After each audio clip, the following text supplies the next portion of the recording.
Girl saved millionaire's life. He starts crying when she asks for this in return.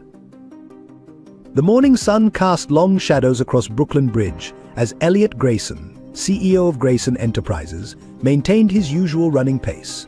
His $500 running shoes struck the wooden planks rhythmically, matching the cold precision with which he ran his billion-dollar empire.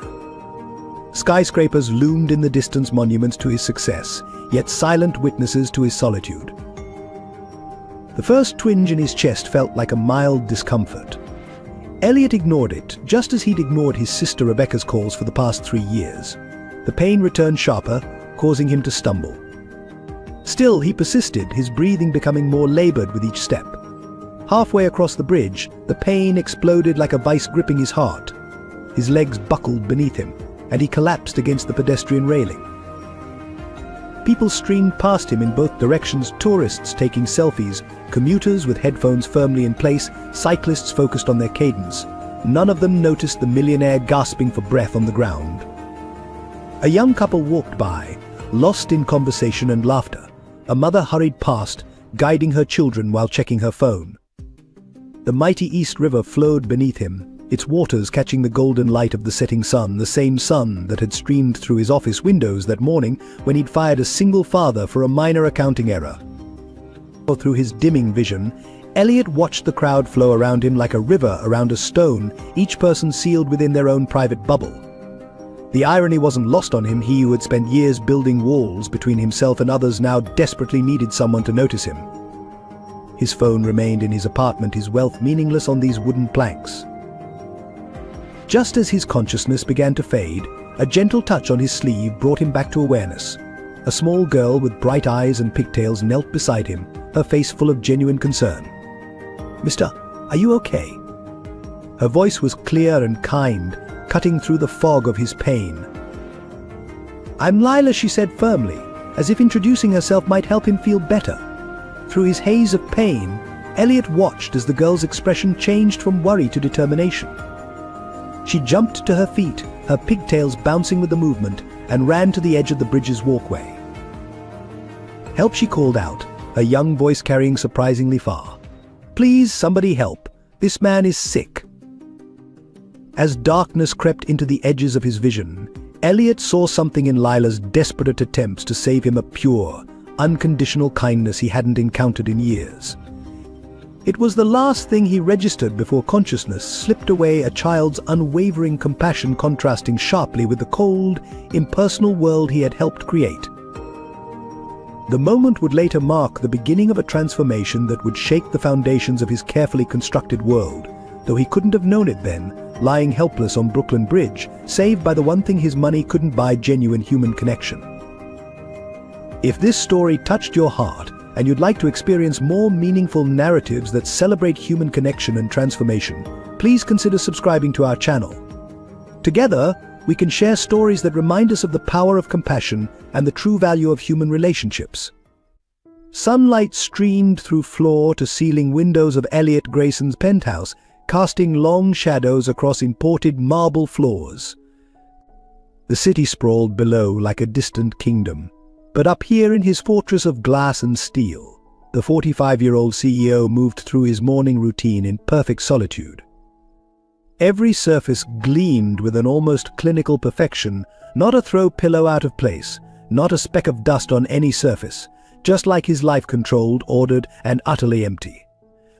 His morning routine never varied. At precisely 6 a.m., he would rise from his California king bed, its Egyptian cotton sheets perfectly pressed.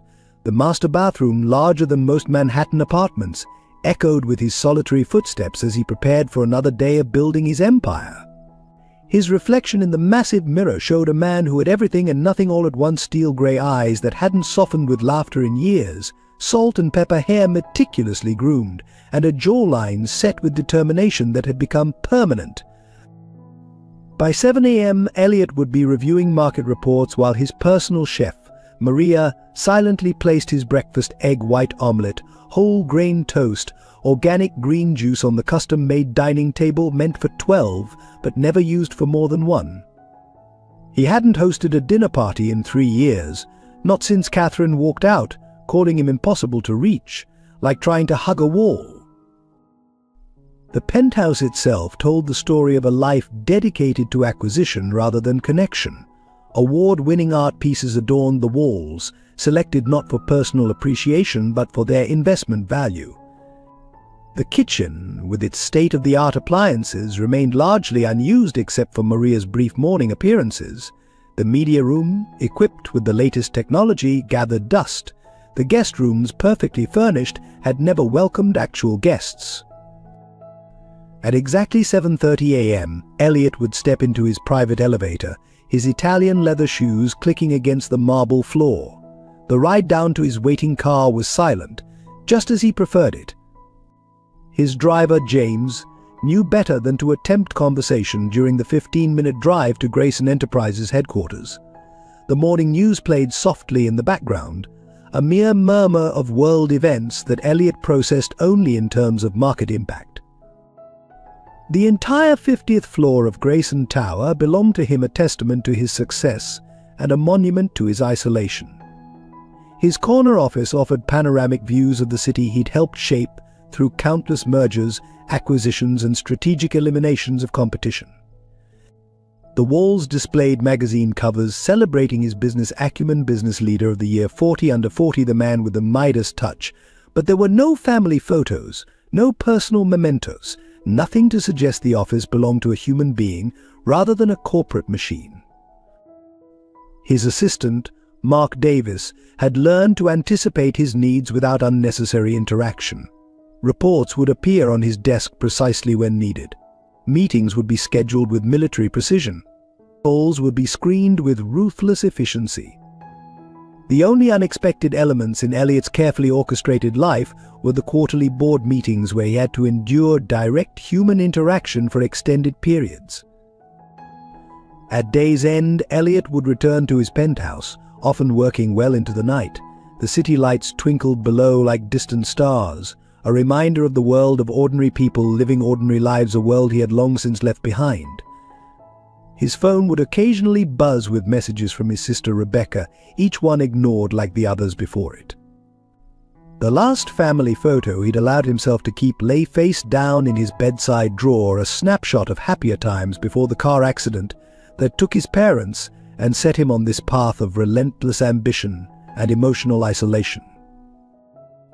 This was the empire Elliot Grayson had built, a perfect machine of success and solitude, running with clockwork precision, devoid of warmth or genuine human connection. He had everything money could buy and nothing that truly mattered, though he wouldn't realize this truth until fate intervened on Brooklyn Bridge. The accident happened on a rainy Tuesday evening 15 years ago. Thomas and Margaret Grayson were driving home from their 30th wedding anniversary dinner when a truck lost control on the wet highway. 27-year-old Elliot was closing a major acquisition deal when he received the call. His sister Rebecca, just 19 and away at college, waited alone at the hospital for hours before he arrived. The last conversation Elliot had with his father played like a haunting record in his mind. Son Thomas had said, his voice heavy with disappointment, Grayson Enterprises was built on trust and community. These aggressive takeovers, pushing out small businesses, this isn't what we stand for. Elliot had dismissed his father's concerns, too focused on quarterly profits to hear the wisdom in his words. Now those words would never come again. Robert Langford had been there through it all, his father's oldest friend and trusted business partner. "I'll help you through this," son Robert had promised at the funeral, his hand steady on Elliot's shoulder. Thomas would want the company to stay in the family. What Elliot didn't know then was that Robert had been quietly undermining Thomas Grayson for years, pushing for more aggressive business tactics while maintaining a facade of traditional values. In the weeks following the funeral, Rebecca had begged Elliot to stay with her, to grieve together. Instead, he buried himself in work, missing her college graduation, her first job celebration, and countless holidays. The Grayson family home, filled with memories of Sunday dinners and Christmas mornings, was sold to fund a corporate expansion. Their mother's cherished garden, where she had taught them both about patience and nurturing growth, was paved over for a parking structure. The investigation into the accident revealed troubling questions that were quickly buried under legal paperwork. The truck company's safety records disappeared. Witnesses changed their statements. Years later, a junior investigator would note the connection between the trucking company and a subsidiary of one of Grayson Enterprises' major competitors, but by then the case was long closed. Robert Langford's influence grew during this period, always present with convenient solutions to complex problems. He guided Elliot toward an increasingly ruthless business strategy, all while maintaining his position as a family friend and mentor. The kind, community-minded business practices that Thomas Grayson had championed were gradually replaced with aggressive expansion policies and hostile takeovers. Rebecca watched this transformation with growing alarm. She chose to study law, driven by unanswered questions about their parents' death and a desire to protect others from corporate misconduct. Her attempts to discuss her concerns with Elliot were met with cold dismissal. "The past is past," he would say, ending their increasingly rare conversations. The final break came 3 years ago, at what should have been their parents' 45th wedding anniversary. Rebecca had suggested visiting their graves together, perhaps re-establishing some family connection. Elliot cancelled at the last minute, citing an urgent merger meeting. The true nature of that meeting, a strategic discussion with Robert about acquiring and dismantling a family-owned business that had once been their father's closest competitor, remained his guilty secret. The weight of these unspoken truths and abandoned relationships settled into the fabric of Elliot's life, creating an emotional fortress that no one could penetrate. The ambitious young man who had once shared his father's vision of ethical business practices transformed into a corporate titan known for his merciless efficiency. The family photos disappeared from his office, replaced by financial awards and business magazine covers. The only reminder of his past life was a single photo kept in his bedside drawer, his father teaching him to ride a bike, both of them laughing in the summer sun, a moment of joy forever frozen in time. In the gleaming halls of Grayson Enterprises, Elliot Grayson's footsteps echoed with authority, but they echoed alone. His employees scurried out of his path, their faces masks of professional deference, hiding genuine fear. The morning's executive meeting exemplified his isolation. 12 board members sat around a mahogany table, none daring to challenge his decisions, none offering genuine input. It was exactly how he preferred it, or so he told himself. Catherine's words from their last argument 2 years ago still resonated. "You built this beautiful cage, Elliot, but you're the one trapped inside it." She had been the last person to attempt breaking through his walls. After 6 months of trying to create a real connection, she'd left a note on his pristinely made bed: "I can't compete with a company for someone's soul." His daily routine had become a symphony of solitude. Breakfast alone in his office, lunch meetings focused entirely on business, dinners often forgotten in favor of late-night work sessions. The cleaning staff knew to avoid his office until after 10 p.m., when he would finally head home to his empty penthouse. Even his weekend runs through Central Park, where exercises in isolation, his premium headphones blocking out any possibility of human interaction. The few relationships he maintained were purely transactional.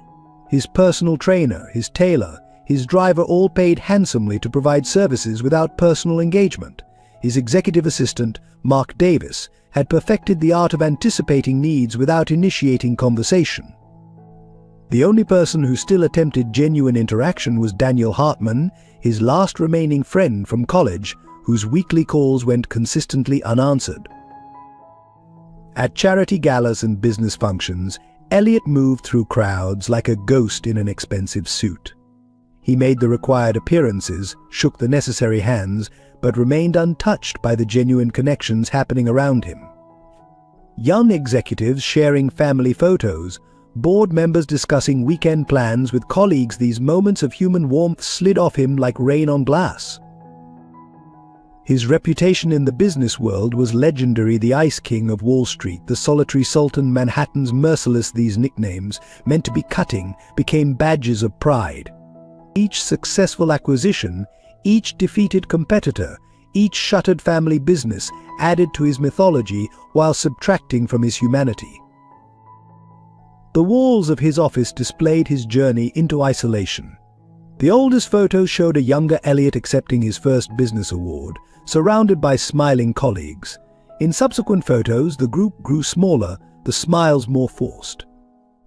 The most recent showed him alone, accepting CEO of the Year, his expression a mask of corporate success hiding a hollow core.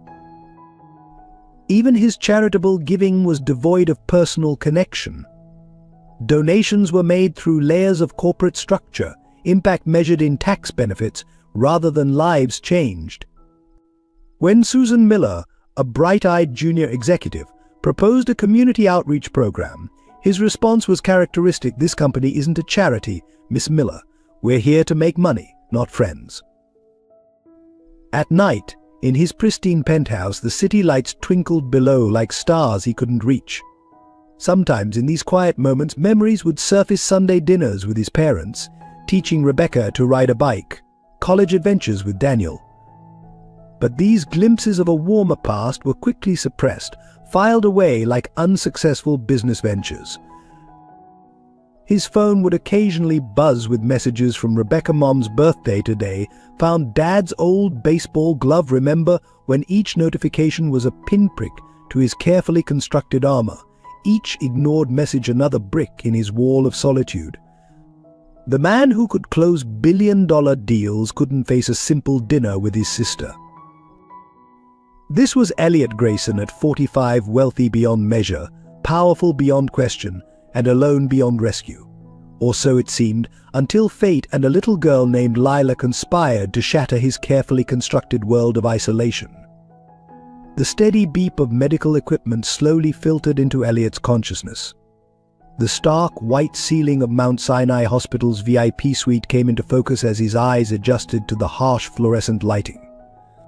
His chest ached, not just from the heart attack, but from something deeper, a pain he couldn't quite identify. "Mr. Grayson," a gentle voice drew his attention. "I'm Dr. Sarah Bennett.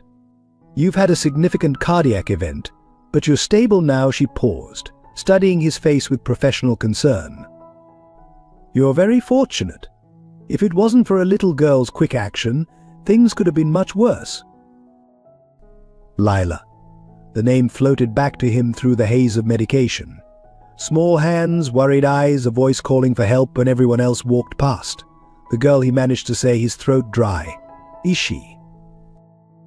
"She's in the waiting room with her mother," Dr. Bennett replied, checking his vitals. "They've been here for hours, refused to leave until they knew you were okay. Quite remarkable, really." Before Elliot could process this information, a knock at the door revealed Hannah Thompson, her face showing signs of exhaustion, and Lila, still in her school uniform, clutching a handmade get well card. The child's face lit up when she saw him awake. "Mr. Elliot, you're okay." Hannah placed a gentle hand on her daughter's shoulder. "Lila, remember what we discussed about being quiet in hospitals?" But Elliot found himself warming to the child's unrestrained enthusiasm, so different from the careful, calculated interactions he was used to. "I made you a card," Lila announced, proudly holding up her artwork. Crayon-drawn hearts and stars framed the words "Get better soon" in wobbly letters. "Mummy says you had a heart attack. That's what happened to Mr. Jenkins next door, but he's better now too." As Lila chattered on, Elliot studied Hannah Thompson. She wore simple clothes, but carried herself with quiet dignity. Dark circles under her eyes suggested long hours of work or worry, possibly both. Yet there was a strength in her bearing that commanded respect. "Mr. Grayson," Hannah began, "we don't want to intrude. We just wanted to make sure you were all right." Her voice held a hint of uncertainty, as if she wasn't quite sure of her place in this private hospital room with its expensive equipment and exclusive amenities. "Please," Elliot found himself saying. "Call me Elliot." The words surprised him as much as they seemed to surprise Hannah. He couldn't remember the last time he'd invited someone to use his first name. "Did you know," Lila interjected, climbing onto the edge of his bed despite her mother's attempted intervention, "that when someone's hurt, you're supposed to help them?" "My daddy taught me that." He was really good at helping people. A shadow crossed Hannah's face at the mention of her late husband. Elliot caught it, his business-trained eye noting the slight tension in her shoulders, the way her hand unconsciously moved to touch a simple gold wedding band. "Your daddy sounds very wise," Elliot replied, surprising himself again with the gentleness in his voice. "Would you tell me about him?" Hannah's eyes widened slightly at the request, but Lila needed no further encouragement. He was the bravest person ever. He saved people. That was his job. But then there was a big storm, and she trailed off, her cheerful demeanor dimming slightly. Lila, Hannah said softly. Perhaps Mr. Elliot needs to rest, but Elliot found himself strangely reluctant to end this unexpected interaction. "It's all right," he assured them, then turned to Lila. "Thank you for saving me on the bridge. You're very brave, just like your father." The child beamed at the comparison, but Hannah's eyes filled with unexpected tears. "I should explain," she said quietly. 2 years ago, my husband David, he died on that same bridge where Lila found you. He was trying to save someone else." The revelation hit Elliot with unexpected force. Here was a man who had given his life for a stranger, while Elliot had spent years taking from others to build his empire. The contrast was stark and uncomfortable. "Sometimes," Lila said, patting his hand with childish solemnity, "when people are sad or hurt, they just need someone to stop and help them. That's what Daddy always said." In that moment, surrounded by the beeping of machines and the presence of these two strangers who had shown him more genuine care than he'd experienced in years, Elliot Grayson felt something inside him begin to crack. The carefully constructed walls of his isolation developed their first significant fissure, though he wouldn't recognize it until much later. A week after his hospital release, Elliot found himself standing before a weathered brick building in Brooklyn, the address Hannah had reluctantly provided after his insistence on properly thanking them. The contrast between this neighborhood and his usual surroundings was stark. Here, laundry lines stretched between buildings, children played hopscotch on chalk-drawn squares, and the air filled with a mix of cooking aromas from various ethnic restaurants. The scent of fresh baked bread drew his attention to Sanchez Bakery across the street. Through the steamy windows, he observed an elderly couple working in perfect synchronization, Carlos kneading dough, while Maria arranged pastries in the display case. Their movements held a practiced intimacy that made him feel like an intruder just watching. Before he could ring the Thompsons' bell, Lila's voice called out Mr. Elliot. She ran toward him from the bakery, a paper bag clutched in her small hands. "We saw you from the window. Mrs. Sanchez gave me extra cookies because I helped sweep this morning." Her face beamed with pride at her contribution. Hannah appeared behind her, wearing a nurse's scrubs and looking tired but welcoming. "We were just heading home. Would you like to come up?" The invitation seemed to surprise her as much as it surprised him. The Thompson apartment was small but immaculately kept. Children's artwork decorated the walls, and well-worn furniture spoke of a life lived rather than displayed. It was everything his penthouse wasn't: modest, warm, alive. "I wanted to thank you properly," Elliot began, reaching for his checkbook. But Lila interrupted, tugging at his sleeve. "Want to see my neighborhood?" she asked excitedly. "There's the library, where Mrs. Harris lets me read any book one want, and the community center where Coach Peterson teaches basketball, and the best ice cream shop ever." Before he could respond, she was pulling him toward the door, Hannah following with an apologetic smile. "She tends to take charge," she explained softly. The next 2 hours transformed Elliot's understanding of community. Lila introduced him to everyone they passed: Mr.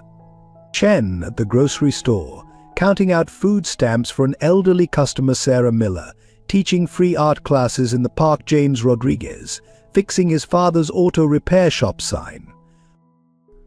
At the community center, they found Coach Peterson working with a group of teenagers. These kids could be champions, the coach confided to Elliot, if we could afford proper equipment. But we make do. The library revealed Mrs. Harris helping students with homework. Not all parents can afford tutors, she explained, so we try to fill the gap. Her eyes held the same passionate commitment he'd seen in every person they'd met. The ice cream shop owner, Mr. Giovanni, greeted Lila by name and added an extra scoop for her new friend. As they sat outside enjoying their treats, Elliot observed the street life, neighbors helping neighbors, children playing under the watchful eyes of the entire community, small businesses supporting each other despite their own struggles.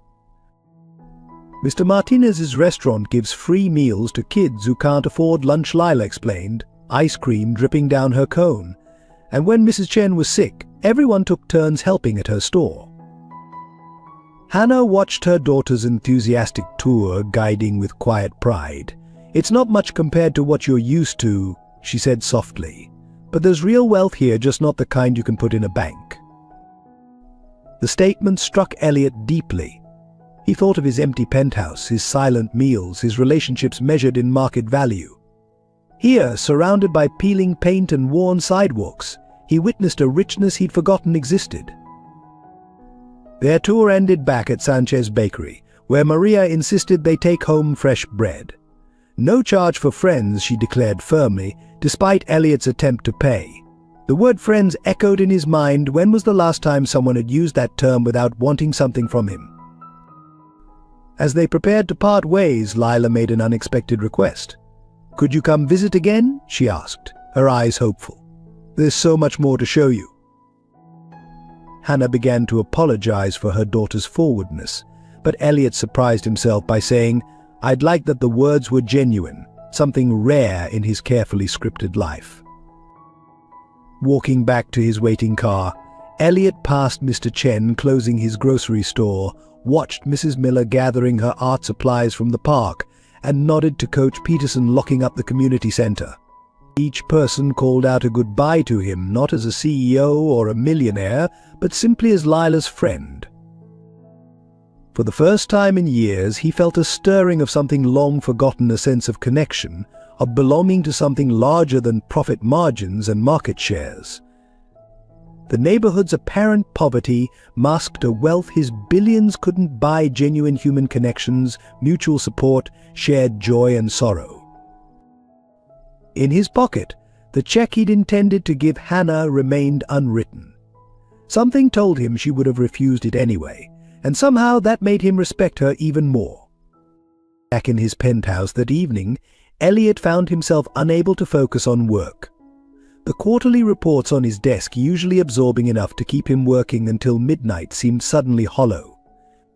Instead, his mind kept returning to the scenes he'd witnessed in Brooklyn: the warmth of the Sanchez Bakery, the dedication of Coach Peterson, the quiet dignity of Hannah Thompson. Standing at his floor-to-ceiling windows, he caught his reflection in the glass: perfectly tailored suit, precisely knotted tie, every hair in place.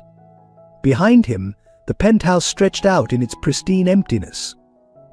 The contrast with the living, breathing community he'd visited struck him with unexpected force. His phone buzzed with a message from Robert Langford: urgent meeting tomorrow, Morton's automotive acquisition. Time to close the deal. Elliot knew what that meant. Morton's was a family-owned chain of repair shops, the kind that served communities like the one he'd just visited.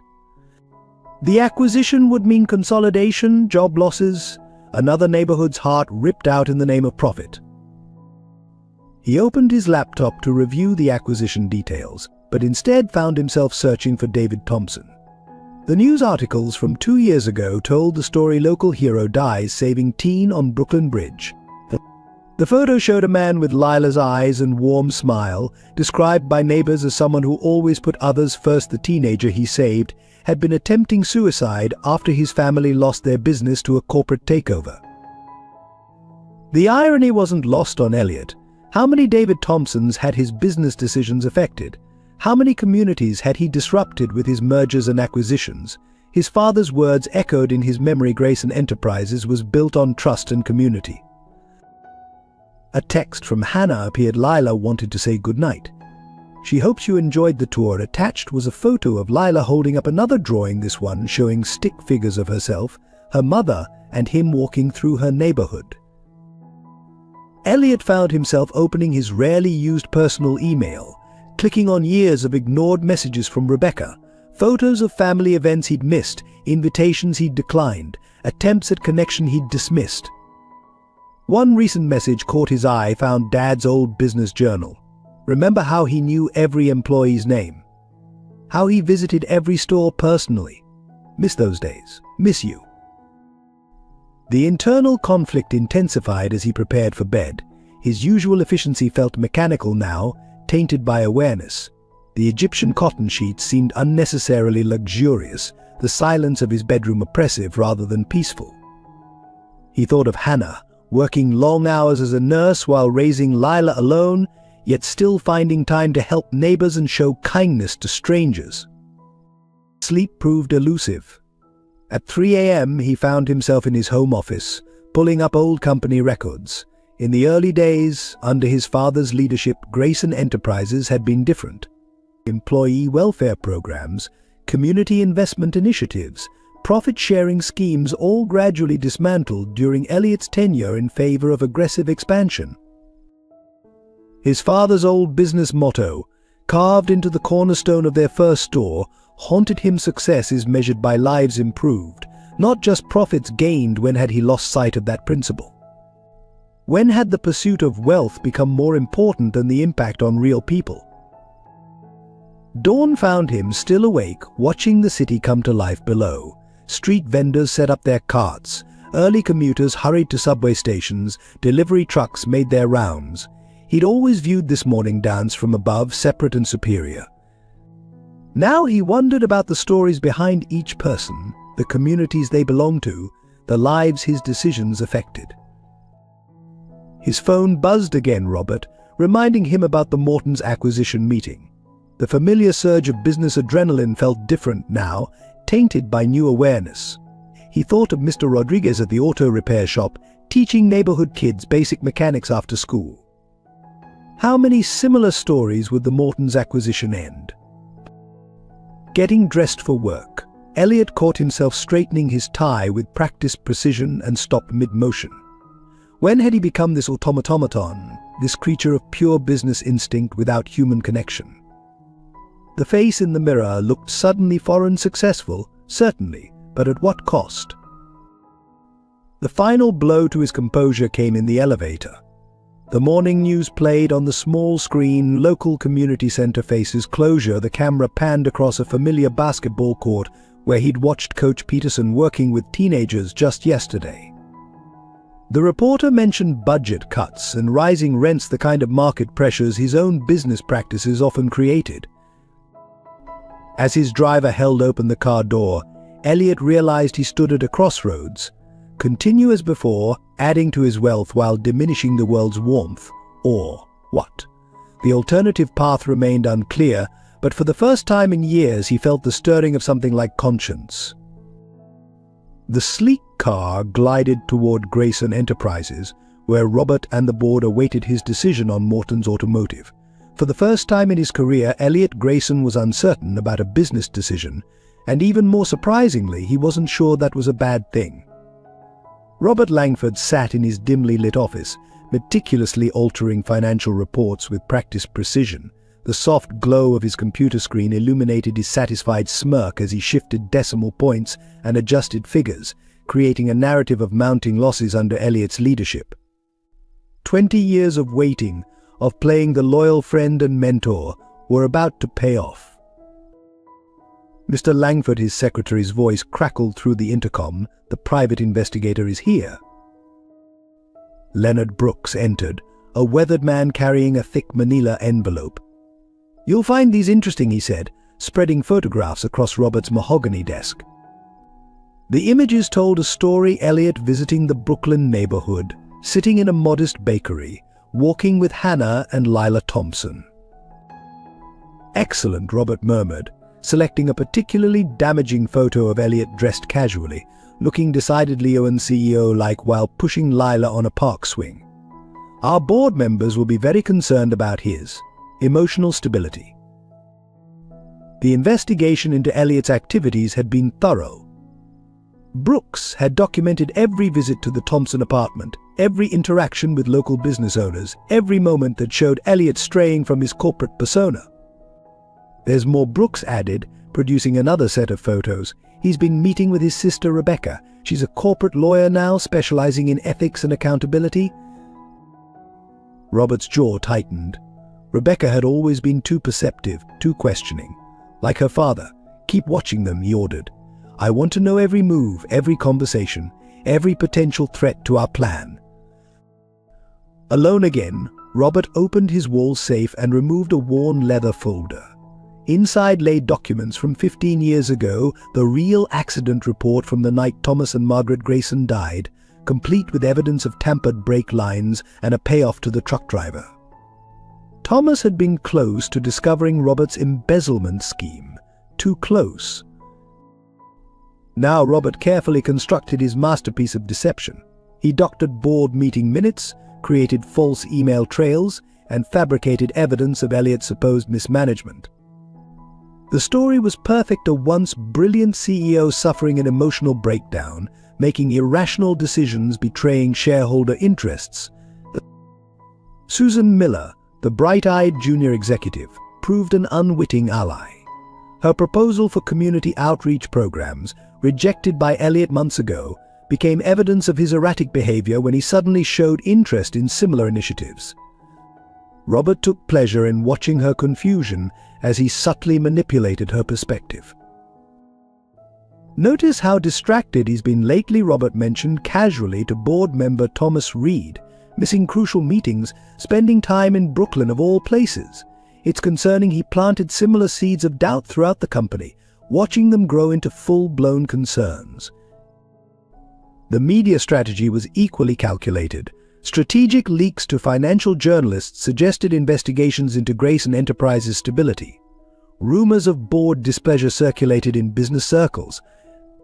Robert's network of influencers, carefully cultivated over decades, began questioning Elliot's leadership in public forums. Our stock could suffer if word gets out about his emotional state, Robert whispered to one executive. Perhaps it's time for new leadership, he suggested to another. Each conversation was a brush stroke in his portrait of a CEO losing control. The final piece fell into place when Robert discovered Hannah Thompson's medical records. Her lupus treatments, the mounting bills, the threat of eviction, all leveraged to be used at the perfect moment. If Elliot couldn't be driven out by professional disgrace, perhaps emotional manipulation would do the trick. Standing at his office window, Robert watched the city lights flicker below. Soon, very soon, Grayson Enterprises would be his. The company Thomas Grayson built through trust and community would become a machine of pure profit. The thought brought a smile to his face as he remembered Thomas's last words to him: "Take care of my children, old friend." "Oh, I'll take care of them," Thomas Robert murmured to his reflection. "Just not quite the way you meant." His phone buzzed another update from Brooks. Elliot was spending an unusual amount of time at the Sanchez Bakery, apparently using it as an informal office. Perfect. More evidence of his declining judgment and professional standards. Robert began drafting the email that would set everything in motion. The board would receive detailed reports of their CEOs concerning behavior and questionable decisions. The shareholders would learn of mysterious financial discrepancies. And Elliot, caught in a web of manufactured evidence and manipulated relationships, would never see the betrayal coming until it was too late. As he clicked send, Robert allowed himself a moment of triumph.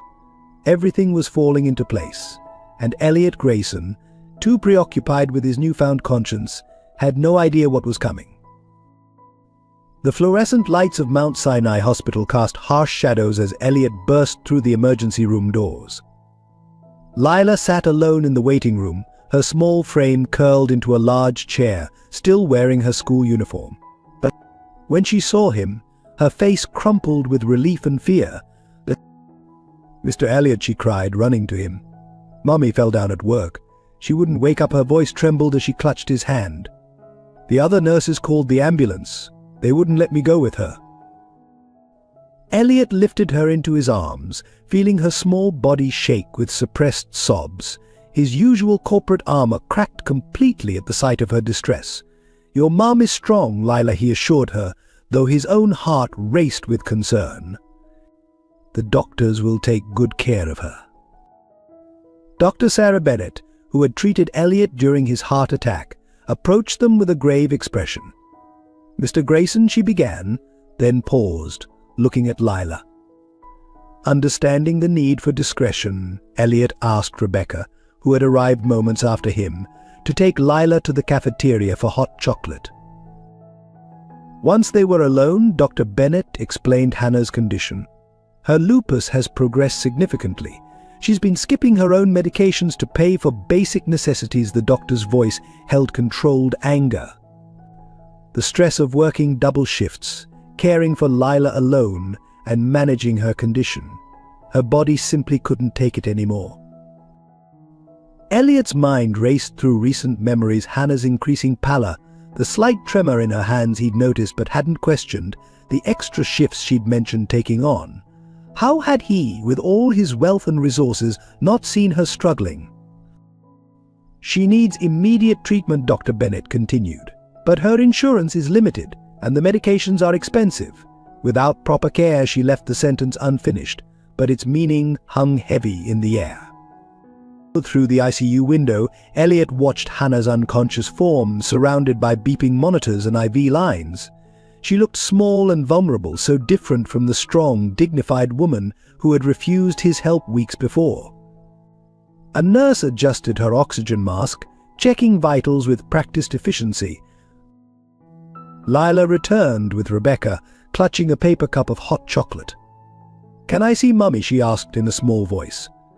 The nurse helped her put on a protective gown, mask, and gloves before leading her to Hannah's bedside. Watching through the window, Elliot saw Lila carefully place her latest drawing on her mother's bedside table, a picture of their little family, including him, standing in front of the Sanchez bakery. "She's been adding you to all her family drawings lately," Rebecca observed quietly. "When I was getting her hot chocolate, she told me she wishes you were her dad." The words hit Elliot like a physical blow. He'd gone from isolated CEO to being drawn into a child's family portraits, and somehow it felt more significant than any business achievement. The night stretched on. Rebecca took Lila home to sleep, promising to bring her back first thing in the morning. Elliot remained, using his influence to ensure Hannah received the best care available. He sat in her room, watching her chest rise and fall with each assisted breath, thinking about the complex web of circumstances that had brought them to this point. Around midnight, Hannah stirred. Her eyes fluttered open, immediately filling with panic when she couldn't locate Lila. "She's safe," Elliot assured her quickly, taking her hand.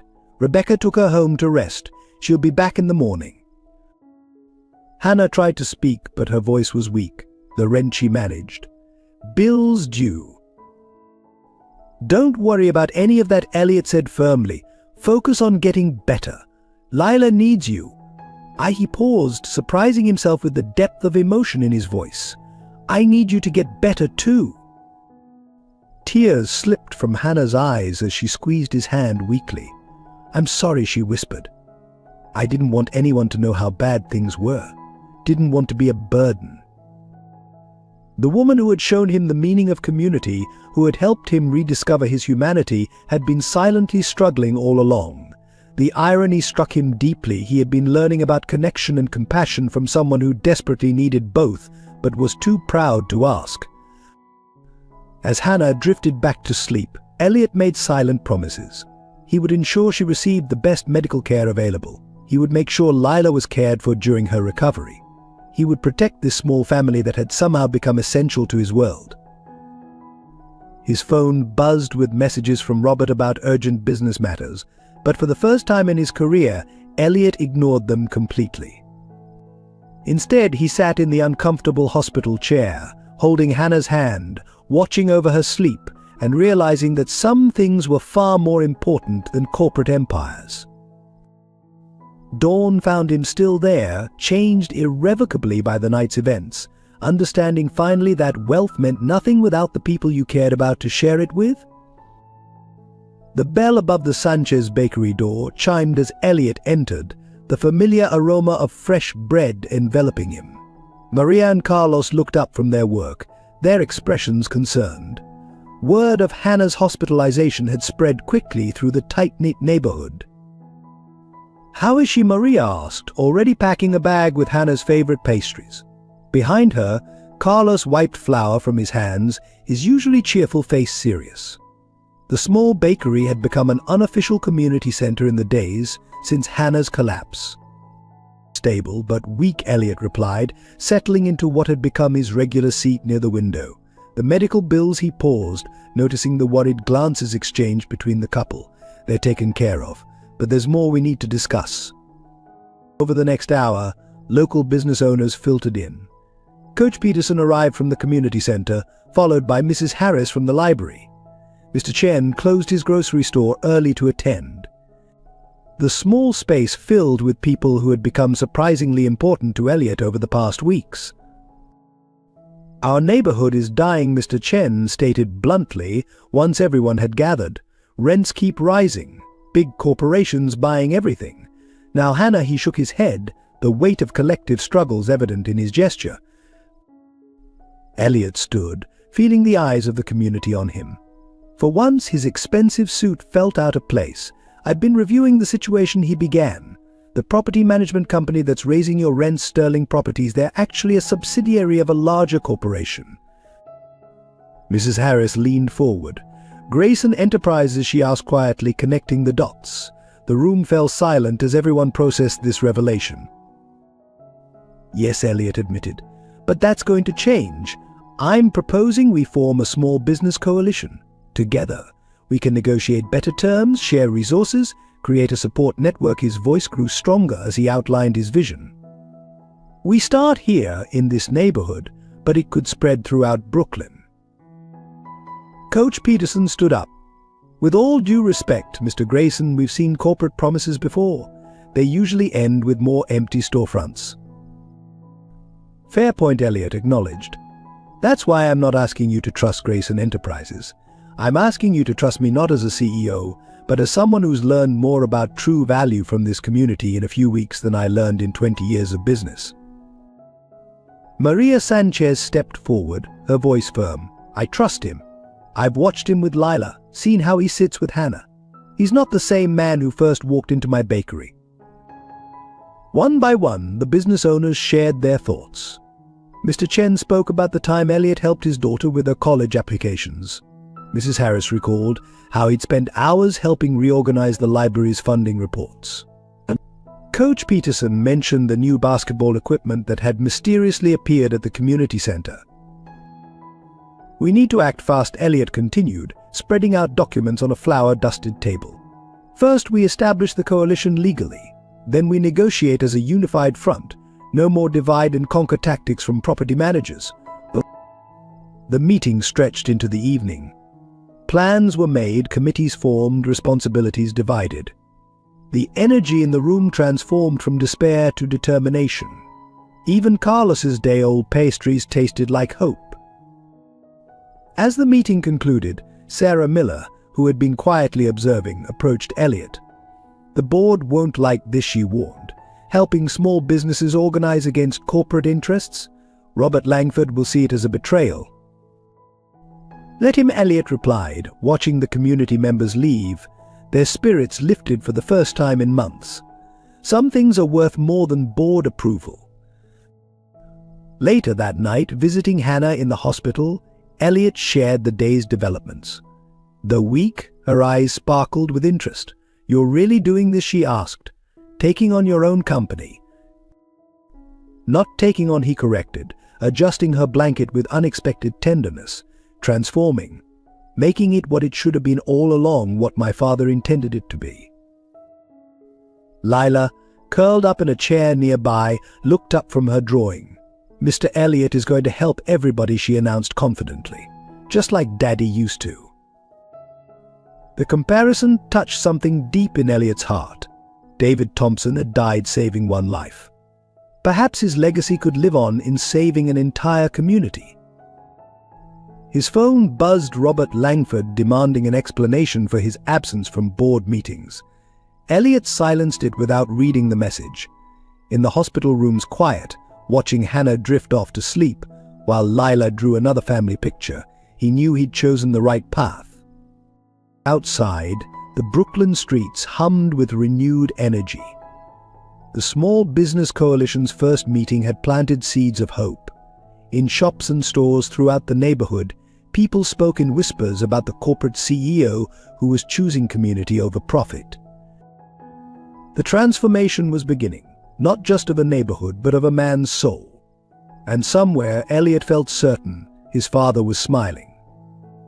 The morning sun cast long shadows across the Grayson Enterprises boardroom as Robert Langford presented his carefully crafted evidence.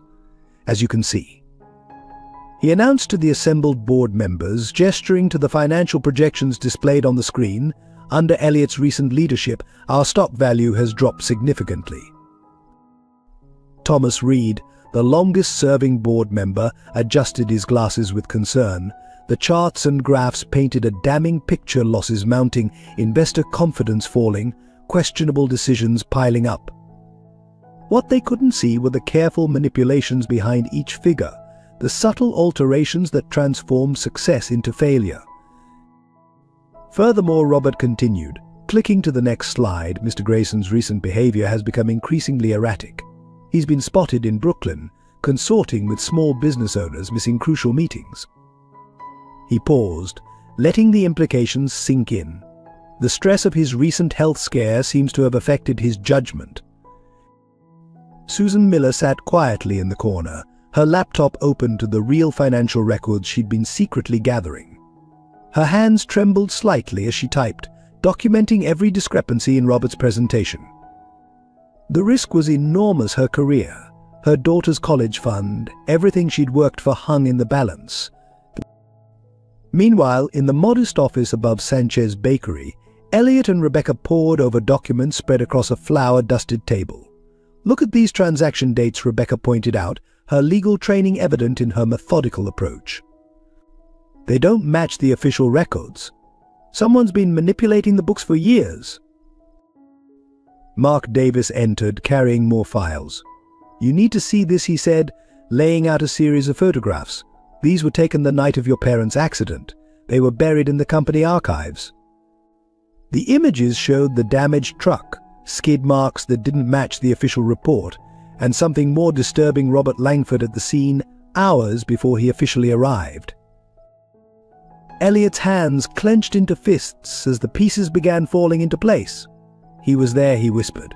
"He knew about the brake tampering."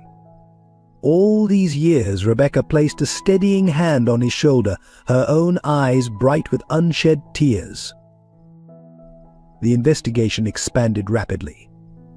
Sarah Miller, despite Robert's threats, provided crucial evidence about altered board meeting minutes. Longtime employees came forward with stories of Robert's subtle manipulations. Even the security guard who had worked the night shift 15 years ago remembered strange details about Robert's movements around the time of the accident. Back at Grayson Enterprises, Robert's confidence grew with each passing day. He moved through the offices like a king approaching his coronation, unaware that his carefully constructed web of lies was beginning to unravel. Once Elliot's gone, he assured his closest allies, "We'll restructure the company. No more community outreach, no more small business considerations, pure profit." The battle lines were drawn in emails, boardroom presentations, and quiet conversations in corner offices. Robert's supporters, many compromised by their own involvement in his schemes, rallied behind him. But others, touched by Elliot's recent changes or harboring long-held doubts about Robert, began to question the official narrative. Late one night, as Elliot reviewed another stack of documents, Hannah entered the bakery office. Despite her ongoing recovery, her eyes were sharp with purpose. "I found something," she said, placing a worn leather journal on the table. It was David's. He used to work as a safety inspector for trucking companies. The night of your parents' accident, he was called to examine the truck. He noted brake tampering, but the report was buried. The revelation hit Elliot like a physical blow. David Thompson had known the truth, had perhaps been silenced by the same forces that later contributed to his death. The connection between their families, already strong through Lila's love, deepened with this shared history of loss and betrayal. Susan Miller's moment of truth came during a crucial board meeting. As Robert presented his final evidence against Elliot, she stood up, her voice shaking but determined. "I have proof," she announced, connecting her laptop to the display screen.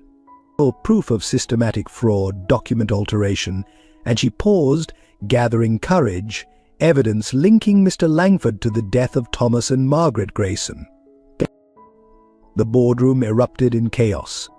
Robert's face contorted with rage as he lunged for the laptop, but security personnel, quietly positioned by Mark Davis, intervened. Thomas Reed, his face ashen, called for an immediate audit of all company records. The next few days passed in a blur of revelations. Forensic accountants discovered the full scope of Robert's deceptions. Law enforcement, presented with evidence of his involvement in the Grayson accident, launched a criminal investigation. Long-buried secrets emerged into the harsh light of justice.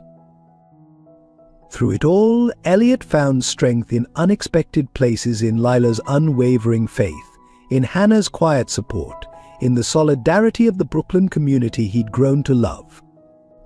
The small business owners who had once feared Grayson Enterprises now rallied behind its true heir, sharing their own stories of Robert's predatory practices. Rebecca, working tirelessly beside her brother, finally uncovered the last piece of the puzzle documentation of Robert's early attempts to push their father out, dating back to when Elliot was still in college. The betrayal had been planned for decades, waiting for the perfect moment to strike. As the evidence mounted, Robert's allies began to desert him. Board members, faced with irrefutable proof of his crimes, rushed to distance themselves. The carefully constructed facade of the loyal friend and mentor crumbled, revealing the calculating manipulator beneath. The final confrontation came not in a boardroom or courtroom, but in the quiet of Elliot's old office. Robert, his empire crumbling, faced his former protege with desperate anger. "You're weak, just like your father," he spat. "All this concern for community, for small businesses, it's pathetic. I made you what you are." Elliot, standing by the window where he'd once surveyed his kingdom in isolation, replied quietly, "No, Robert. You tried to make me like you alone, bitter, seeing only profit where there should be people. But thanks to a little girl on a bridge, I remembered who I really am, who my father raised me to be." The corporate battle had been won, but the true victory lay not in defeated enemies or reclaimed power. It lay in the transformation of Grayson Enterprises itself, from a mere profit machine back to the community-oriented company Thomas Grayson had envisioned. And more importantly, in the transformation of Elliot Grayson from isolated tycoon to a man reconnected with his humanity. As Robert was led away by security, Elliot's phone buzzed with a message from Hannah. "Lila wants to know if you're still coming for dinner tonight. She says even corporate battles shouldn't interfere with family time." Looking at the message, Elliot smiled, understanding finally what his father had meant about true success being measured in lives improved, not just profits gained. In the quiet evening hours at Hannah's apartment, Elliot found himself sitting on the worn but comfortable couch, helping Lila with her homework. The scene was so far removed from his former life that sometimes it felt like a dream.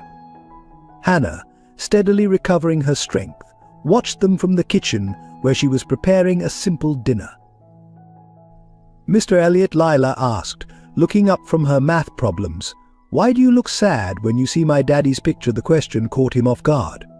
On the wall hung a photograph of David Thompson in his rescue worker's uniform, his smile warm and genuine, everything Elliot had forgotten how to be. Because he answered carefully, "Your daddy understood something that took me a very long time to learn. He knew that helping others makes your own life richer." Hannah paused in her cooking, listening quietly. The transformation in Elliot had been gradual but profound. Gone were the perfectly pressed suits, replaced more often by casual clothes that felt increasingly natural. His phone, once constantly buzzing with business demands, now held photos of Lila's art projects and messages from community members. One Saturday morning, he arrived at the Sanchez bakery to find Rebecca already there, deep in conversation with Maria about expanding the business. His sister looked up, smiling at his arrival, a simple gesture that would have been impossible months ago. Their relationship had healed slowly, built on shared purpose and rediscovered memories. "Remember when Dad used to take us to that little bakery in Queens?" Rebecca asked as they walked together later. "He knew every employee's name, asked about their family." She paused, touching his arm. "You're becoming more like him every day, you know." The comment moved him deeply. He thought of the recent board meeting where he'd announced new company policies, profit sharing for employees, community investment initiatives, small business support programs. His father would have approved, he knew. Hannah's recovery brought its own kind of growth. Elliot found himself spending evenings at their apartment, first as a concerned friend, then as something more. They would talk after Lila went to bed, sharing stories of their past lives. Hannah spoke of David with love and acceptance, helping Elliot understand that new beginnings didn't require forgetting. "He would have liked you," she said one night, as they sat on her small balcony watching the city lights. David believed everyone deserved a second chance at happiness. Her hand found his in the darkness, a touch that spoke of possibility and healing. Lila, with a child's intuition, sensed the changes in their relationship. Her family drawings began to include Elliot more prominently, no longer just a figure on the periphery, but central to their small unit. One morning she slipped and called him Dad, then froze, uncertain of his reaction. Elliot knelt down to her level, his heart full. "I would be honored," he said softly, "if you wanted to call me that." Hannah, watching from the doorway, wiped away tears as Lila threw her arms around his neck. The neighborhood noticed the changes too. Mr. Chen no longer tensed when Elliot entered his store. Coach Peterson invited him to help coach youth basketball. Mrs. Harris asked his advice about library funding. He wasn't just the rich outsider anymore, he had become part of the community's fabric. His personal transformation reflected in his business dealings. During a crucial negotiation with investors, he found himself thinking not just about profit margins, but about the families who would be affected. When a competitor attempted a hostile takeover of a local business chain, Elliot stepped in to protect the workers' interests. One evening, alone in his penthouse, Elliot realized he hadn't felt lonely in weeks. The space that had once seemed like a symbol of success now felt empty and cold. Looking around at the pristine, unlived-in rooms, he made a decision. The next day, he began transforming the penthouse. Lila's artwork replaced expensive prints. Family photos, new ones with Hannah and Lila, Rebecca, and the community members who had become friends filled the previously empty shelves. The formal dining room, never used, became a play area for when Lila visited. His father's old business journal found a permanent place on his bedside table. Each night he would read a few pages, finding wisdom in the simple entries about community, responsibility, and the true meaning of success. Sometimes Hannah would read with him, offering insights from her own experiences of loss and renewal. The most significant change came during a quiet Sunday dinner at Hannah's apartment. Lila was showing off her latest art project, a detailed drawing of their whole family, which now included Rebecca, the Sanchezes, and various community members. "You know," Hannah said, after Lila had gone to bed, "this apartment's getting a bit small for all the love it's trying to hold." The implication hung in the air between them, full of promise and possibility. Elliot took her hand, understanding the moment's weight. "I've been thinking," he said carefully, "about selling the penthouse, finding a place here in the neighborhood, somewhere we could all be together." Hannah's eyes filled with tears, but her smile was radiant. "David once told me that home isn't about the walls around you," she said softly. "It's about the hearts inside them." Later that night, walking back through the Brooklyn streets he'd come to love, Elliot reflected on his journey. The man who had collapsed on the bridge months ago, isolated, cold, focused only on wealth, seemed like a stranger now. In his place was someone who understood that true richness came not from what you owned, but from who you loved and how you helped others. His phone buzzed with a message from Rebecca, found Mum's old gardening journal. Think Lila might like to help start a community garden. The idea brought a smile to his face as he thought of his mother's love for growing things, nurturing them to bloom. In a way, that's what this community had done for him, planted seeds of change and helped them grow into something beautiful. The transformation wasn't complete. There would always be more to learn, more ways to grow, more love to give and receive. But for the first time since his parents' death, Elliot Grayson felt truly alive, truly himself. And he understood finally that this was his father's real legacy, not the company, but the capacity to care, to connect, to create positive change in the world. The dawn light had barely touched the Brooklyn skyline when smoke began billowing from the Sanchez Bakery's kitchen. Maria's anguished cry brought neighbors running from all directions.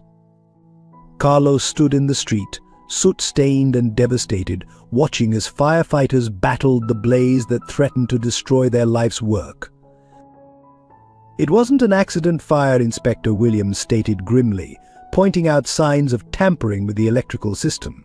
The timing was suspicious, just days after the Small Business Coalition had successfully negotiated reduced rents for its members.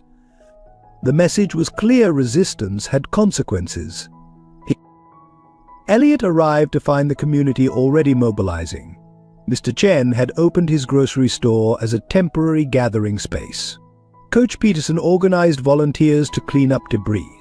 Mrs. Harris started a collection for repairs. The sight of their unified response made his throat tight with emotion.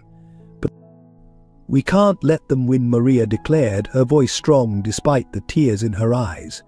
This bakery isn't just our business, it's the heart of our neighborhood. Carlos wrapped an arm around his wife, nodding in agreement.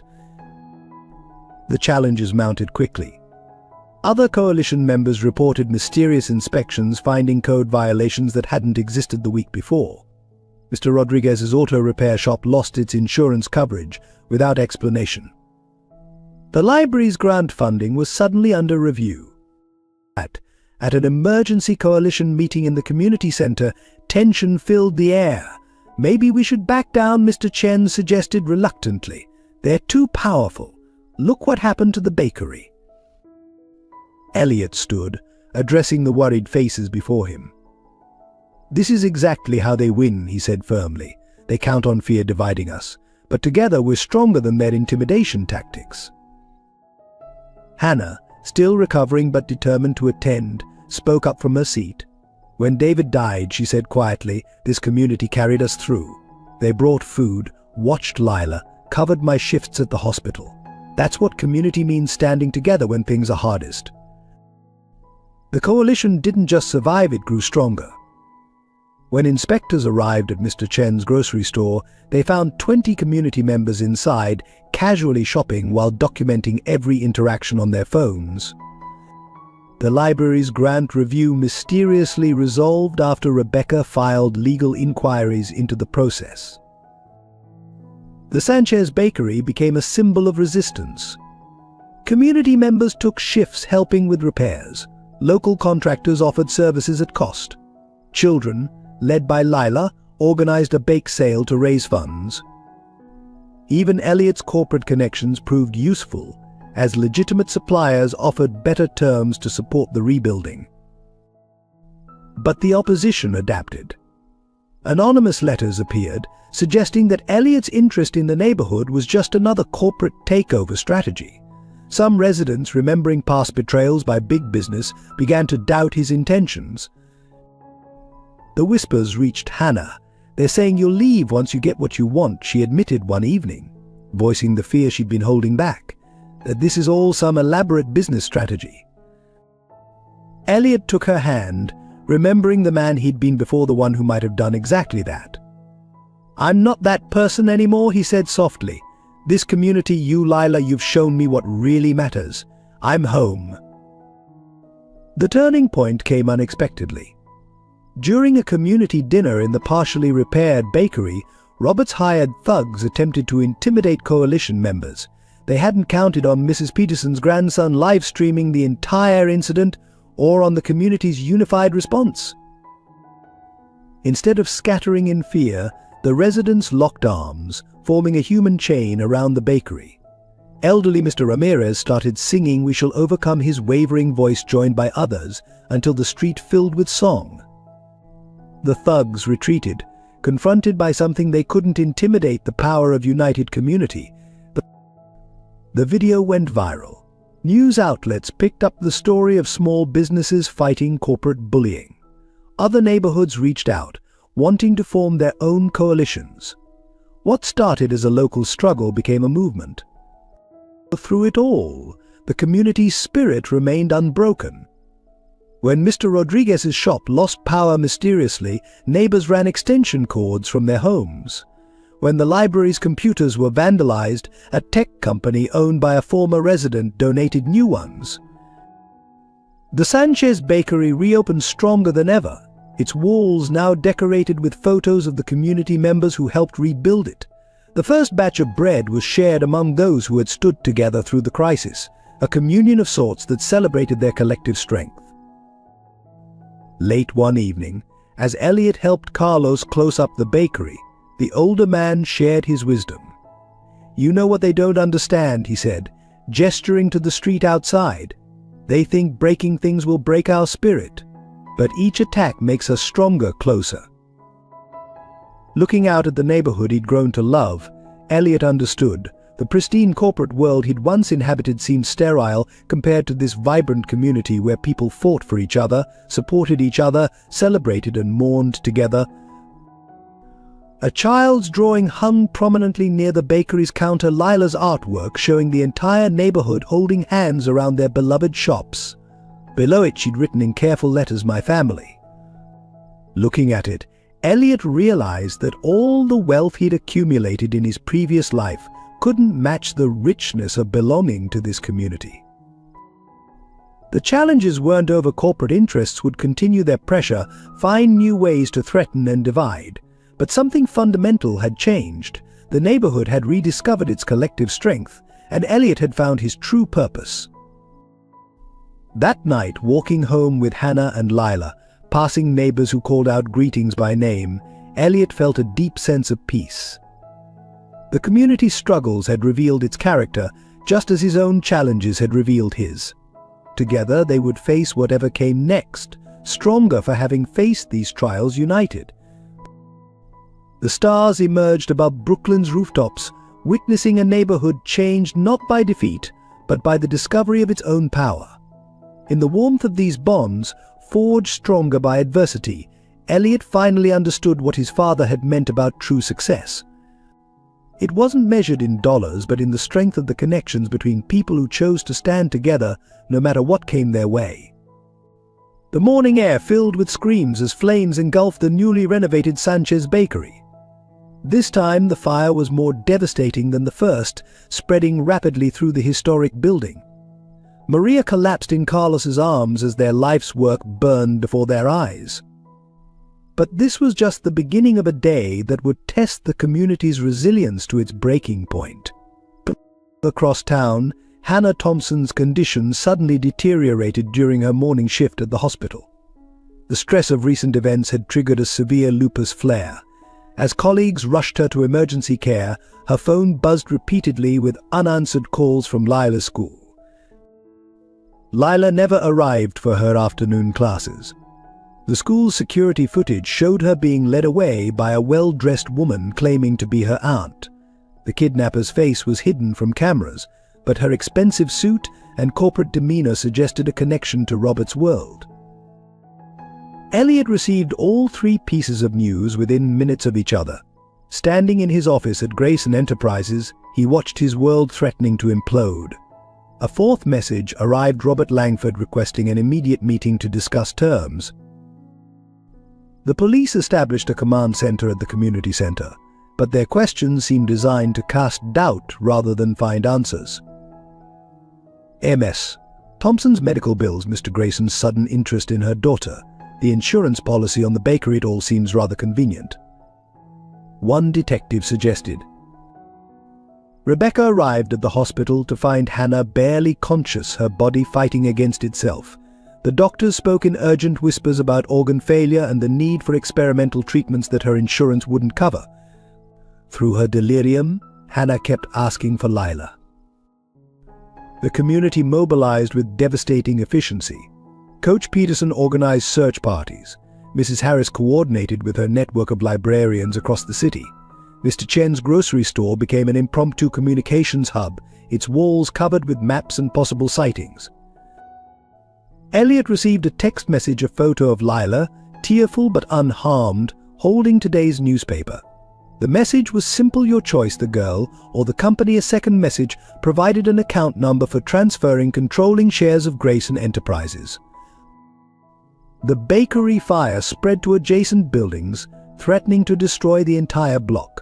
As firefighters battled the blaze, evidence emerged that the building's sprinkler system had been professionally disabled. The arsonist had known exactly what they were doing. In his corner office, Robert Langford watched the chaos unfold with clinical detachment. Each crisis had been meticulously planned, timed to create maximum pressure. He had underestimated Elliot. Once he wouldn't make that mistake again. Lila, despite her fear, proved to be her father's daughter. When left alone briefly, she managed to hide her small butterfly hair clip, a gift from Elliot, behind a radiator. She remembered how her father had taught her to leave marks for rescuers to find. The hospital staff fought to stabilize Hannah, their efforts complicated by her body's rejection of standard treatments. Rebecca, maintaining a vigil by her bedside, fielded increasingly desperate calls from the search teams. Time was running out on multiple fronts. News crews descended on the neighborhood, drawn by the spectacle of the fire, but staying for the story of the missing girl. The community closed ranks, refusing to provide sound bites that could compromise the search. Their solidarity remained unbroken.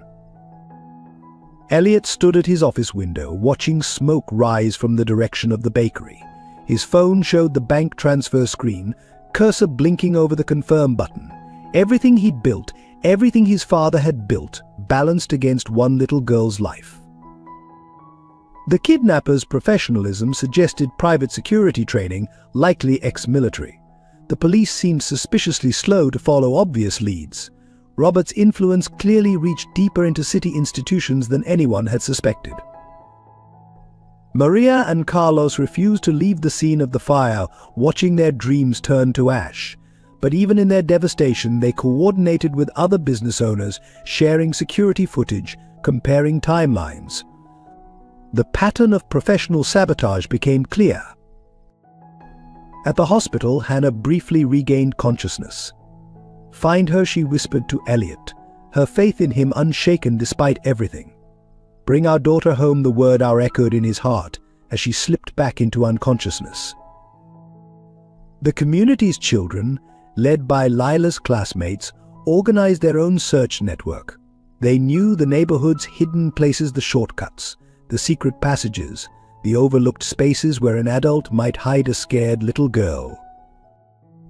Robert's ultimatum came with a deadline: midnight.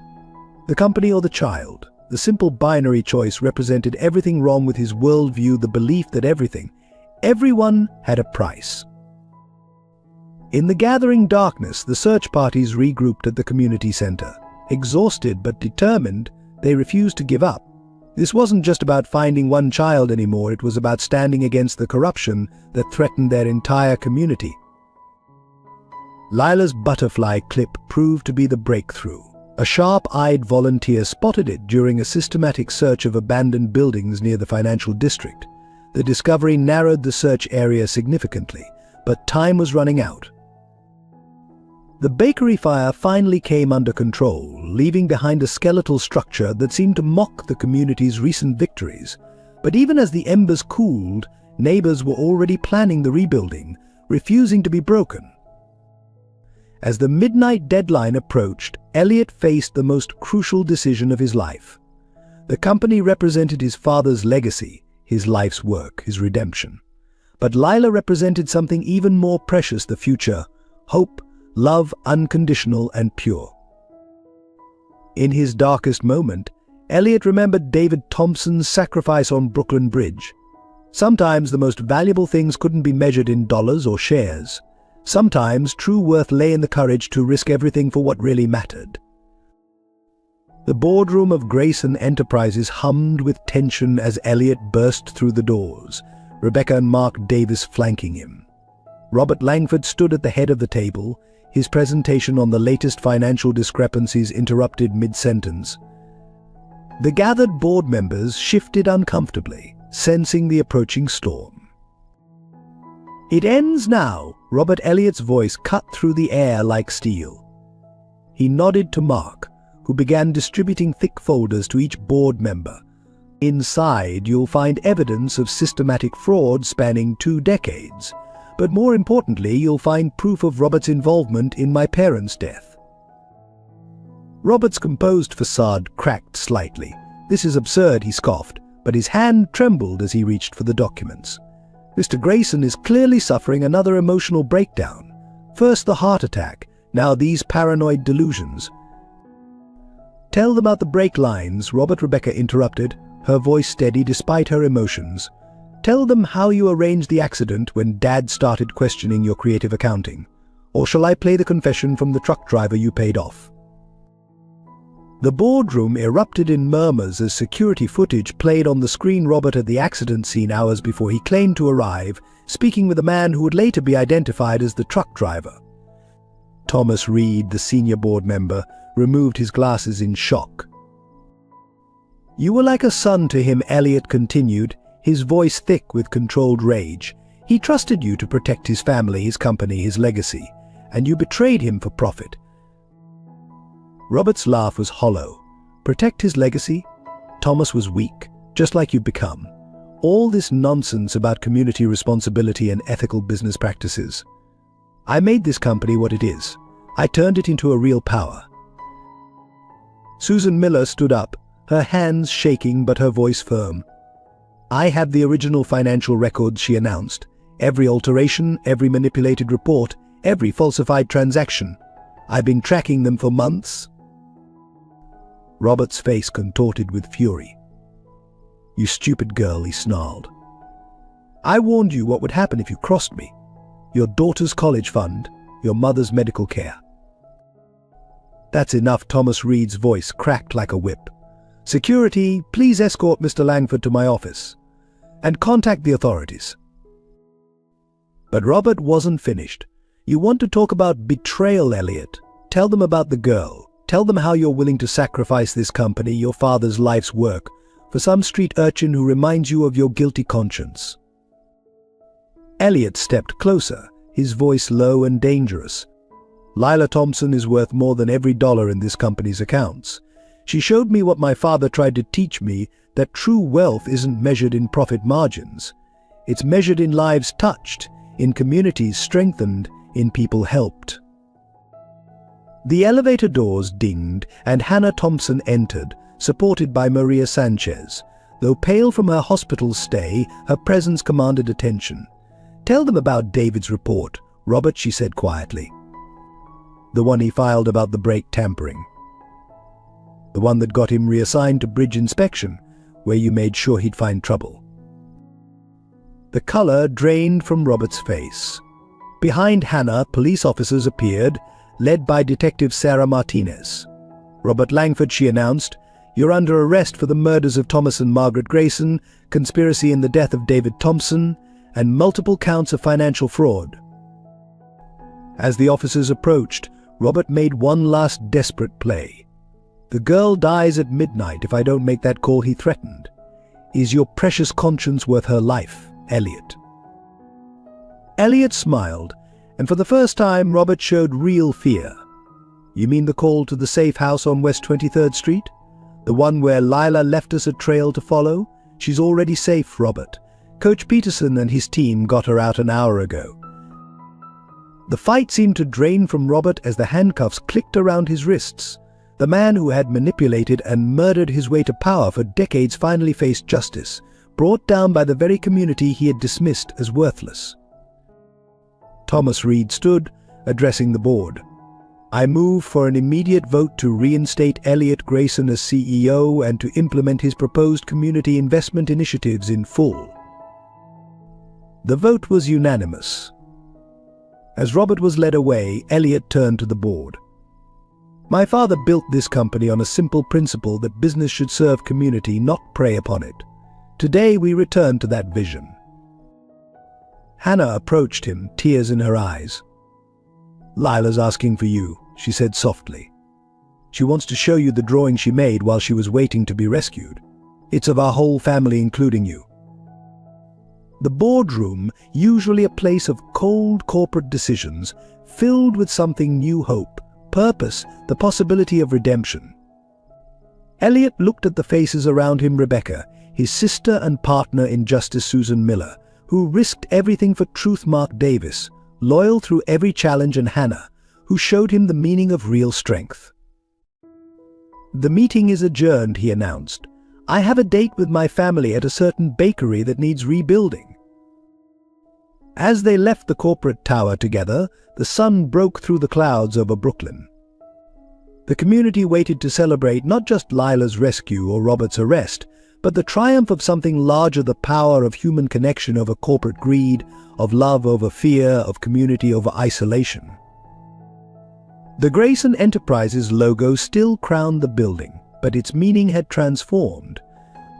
Like its CEO, it would now stand for something greater than profit. It would stand for the belief that business could be a force for good, that success could be measured in smiles as well as dollars, and that no one was beyond redemption if they found the courage to change. News of Lila's rescue and Robert's arrest spread through the Brooklyn neighborhood like wildfire. The community center, still smoky from its role as a command post during the search, filled with people bringing food, supplies, and most importantly, hope for the rebuilding effort ahead. Maria and Carlos Sanchez stood amid the ruins of their bakery, surrounded by neighbors wielding brooms, hammers, and determination. "We start again," Maria declared, her voice strong despite her tears. "Together we are stronger than any fire." The response was immediate and overwhelming. Mr. Chen's son, an architect, offered to draft new plans for free. Local contractors pledged their services at cost. Even competitors from neighboring districts reached out, offering their kitchens for temporary use until the bakery could reopen. Hannah, released from the hospital against medical advice, sat with Lila in the center of the activity. The little girl, showing remarkable resilience, had already turned her ordeal into a series of colorful drawings. "Look, Mommy," she pointed to one, "this is when all our friends came to save me. And this is Mr. Elliot taking down the bad man."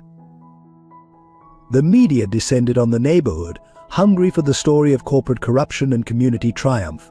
But instead of finding division and despair, they discovered something remarkable. Every resident they interviewed spoke of unity, of strength in connection, of the power of standing together.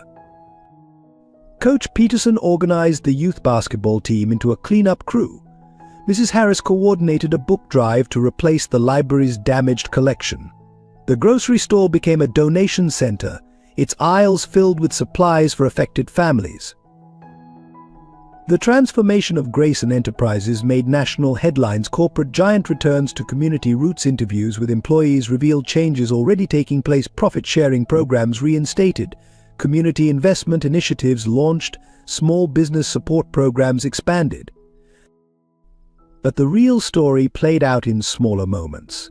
Like when elderly Mrs. Rodriguez, who had lost everything in the fire, found her prized family recipes carefully preserved by neighbors who had rescued them from the flames.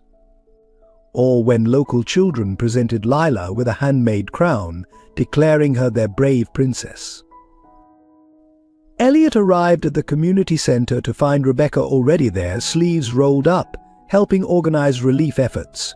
The siblings worked side by side, their bond stronger for having faced adversity together. "Dad would be proud," Rebecca said softly, watching the community in action. The small business coalition, far from being intimidated by recent events, grew stronger. Other neighborhoods reached out, seeking advice on forming their own alliances. What had started as a local resistance movement was becoming a model for community empowerment. Professional contractors arrived to find local teenagers already hard at work, supervised by Mr. Rodriguez from the auto shop. These kids, he explained proudly, they understand that rebuilding isn't just about buildings. It's about showing that we can't be broken. Hannah's nursing colleagues organized a health clinic in the community center, offering free checkups and care to those affected by stress and smoke inhalation. The line of volunteers wanting to help stretched around the block. Lila's school held a special assembly celebrating her bravery. Her classmates presented a project they'd worked on during her absence, a massive mural depicting the neighborhood's landmarks and the people who made it special. At the center, they'd painted the Sanchez Bakery, surrounded by holding hands. But the restoration efforts attracted attention from unexpected quarters. Other business leaders, inspired by Elliot's example, reached out to offer support. Corporate social responsibility wasn't just a buzzword anymore, it was becoming a movement.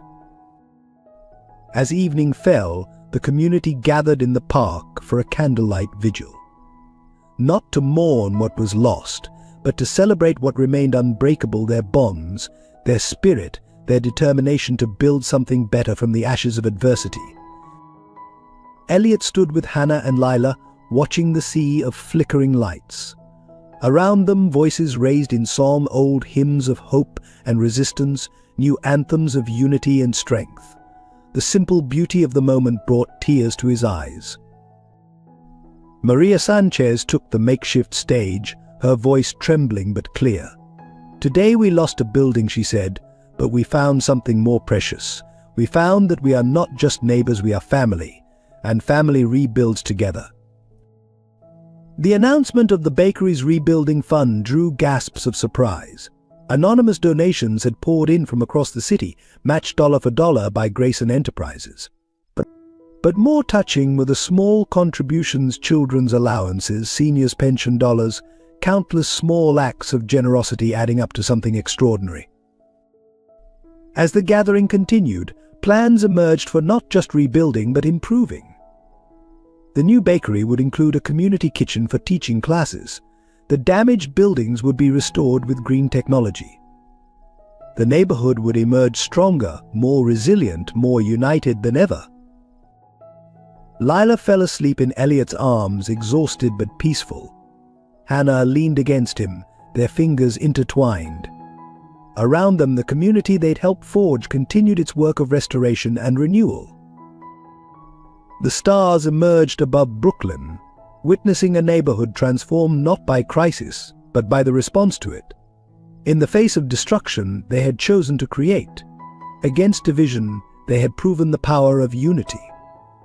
Beyond mere survival, they had discovered the strength to thrive. As the last candles flickered in the darkness, Elliot understood finally what his father had tried to teach him. True power wasn't in wealth or corporate influence, it was in the ability to bring people together, to build something larger than oneself, to create bonds that no force could break. The night air filled with promises of tomorrow, of rebuilding, of renewal, of a community rising stronger from adversity. And in that moment, surrounded by the family he'd found and the neighborhood he'd come to love, Elliot Grayson felt richer than he'd ever been in his life of wealth and isolation.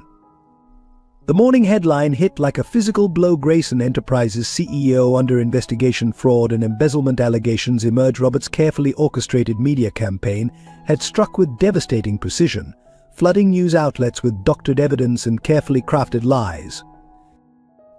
Elliot stood in his office, watching his empire crumble in real time. The stock price plummeted as investors panicked. Board members who had supported him hours ago now wouldn't take his calls.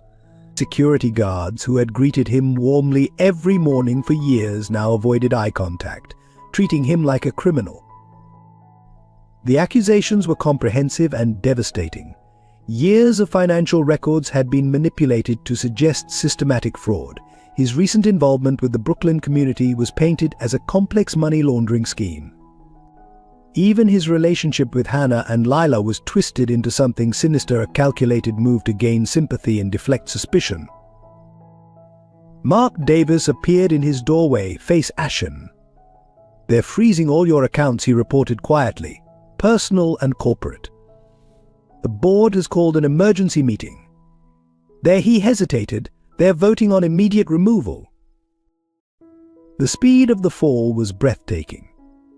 By noon, Elliot found himself escorted from the building he'd practically lived in for the past decade. Reporters swarmed the entrance, shouting questions. "Mr. Grayson, did you really embezzle millions from employee pension funds? Is it true you're using a low-income neighborhood for tax fraud? What about allegations of bribing city officials?" His phone buzzed constantly with messages from people rushing to distance themselves. Business partners cancelled meetings. Charity organizations removed his name from donor lists. Even his country club membership was suspended pending investigation. Rebecca fought desperately in the legal arena, but Robert's groundwork had been too thorough. Every attempt to prove the truth was met with another layer of fabricated evidence. The regulatory authorities, presented with seemingly irrefutable proof of wrongdoing, had no choice but to act. The personal hits were the hardest. Hannah's hospital received anonymous calls questioning the ethics of her treatment funding. Lila's school faced sudden scrutiny over donations linked to Grayson Enterprises. The Small Business Coalition members found themselves under investigation for alleged participation in a money laundering scheme. In the neighborhood, doubt began to creep in. Years of corporate betrayals had left deep scars, and some began to wonder if they'd been fooled again. Whispers spread. Had Elliot simply been playing a long game? Was their trust misplaced? The Sanchez Bakery, still rebuilding from the fire, received notice that their insurance claim was under review due to possible fraud. Mr. Chen's grocery store faced sudden health inspections. The community center's funding was frozen pending investigation. By evening, Elliot sat alone in his penthouse, watching the city lights blur through unshed tears. The same view that had once represented his success now felt like a mockery. His phone displayed missed calls from Hannah. He couldn't bring himself to answer, to hear doubt in her voice, or worse, unwavering faith he felt he no longer deserved. The television droned in the background, financial experts dissecting his fall with clinical detachment. His father's portrait seemed to watch him with disappointment. Though he knew the truth, he was finally becoming the man his father had wanted him to be, only to be destroyed by the very forces of greed and corruption he'd turned against. The final blow came in an email from the hospital's board of directors. Hannah's experimental treatment funding was suspended. Without it, her condition would deteriorate rapidly. The message was clear. Robert wasn't just attacking Elliot's business empire, he was systematically destroying everything and everyone Elliot cared about. As night fell over Manhattan, Elliot Grayson, who had once commanded one of the largest corporations in America, stood at his window, stripped of power, wealth, and influence. But in the reflection of the glass, he saw something his old self would never have recognized: a man who had finally found something worth fighting for, even if it cost him everything else. The question was no longer about saving his company or clearing his name. It was about protecting the community that had taught him the true meaning of wealth, the family that had shown him the real value of success. The only question was how to fight back when every weapon had been stripped away. Hannah's hospital room was eerily quiet except for the steady beep of monitors. Without the experimental treatment, her condition had deteriorated rapidly.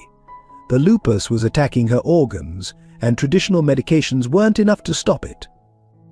Lila sat beside her bed, drawing pictures that grew progressively darker in theme, no longer the bright, hopeful scenes of community and family, but shadowy illustrations of her fears. The community's suffering weighed heavily on Elliot as he watched through the hospital room window. The Sanchez Bakery remained closed, its insurance claim denied. Maria and Carlos had been forced to lay off their employees, many of whom had families depending on their income. The Small Business Coalition members faced mounting legal fees defending themselves against fraudulent investigations. Mrs. Harris had to close the library's after-school program due to frozen funds. Coach Peterson's youth basketball team couldn't afford to attend their championship game. Mr. Chen's grocery store struggled under the weight of repeated random health inspections. Each blow to the community felt like a personal failure.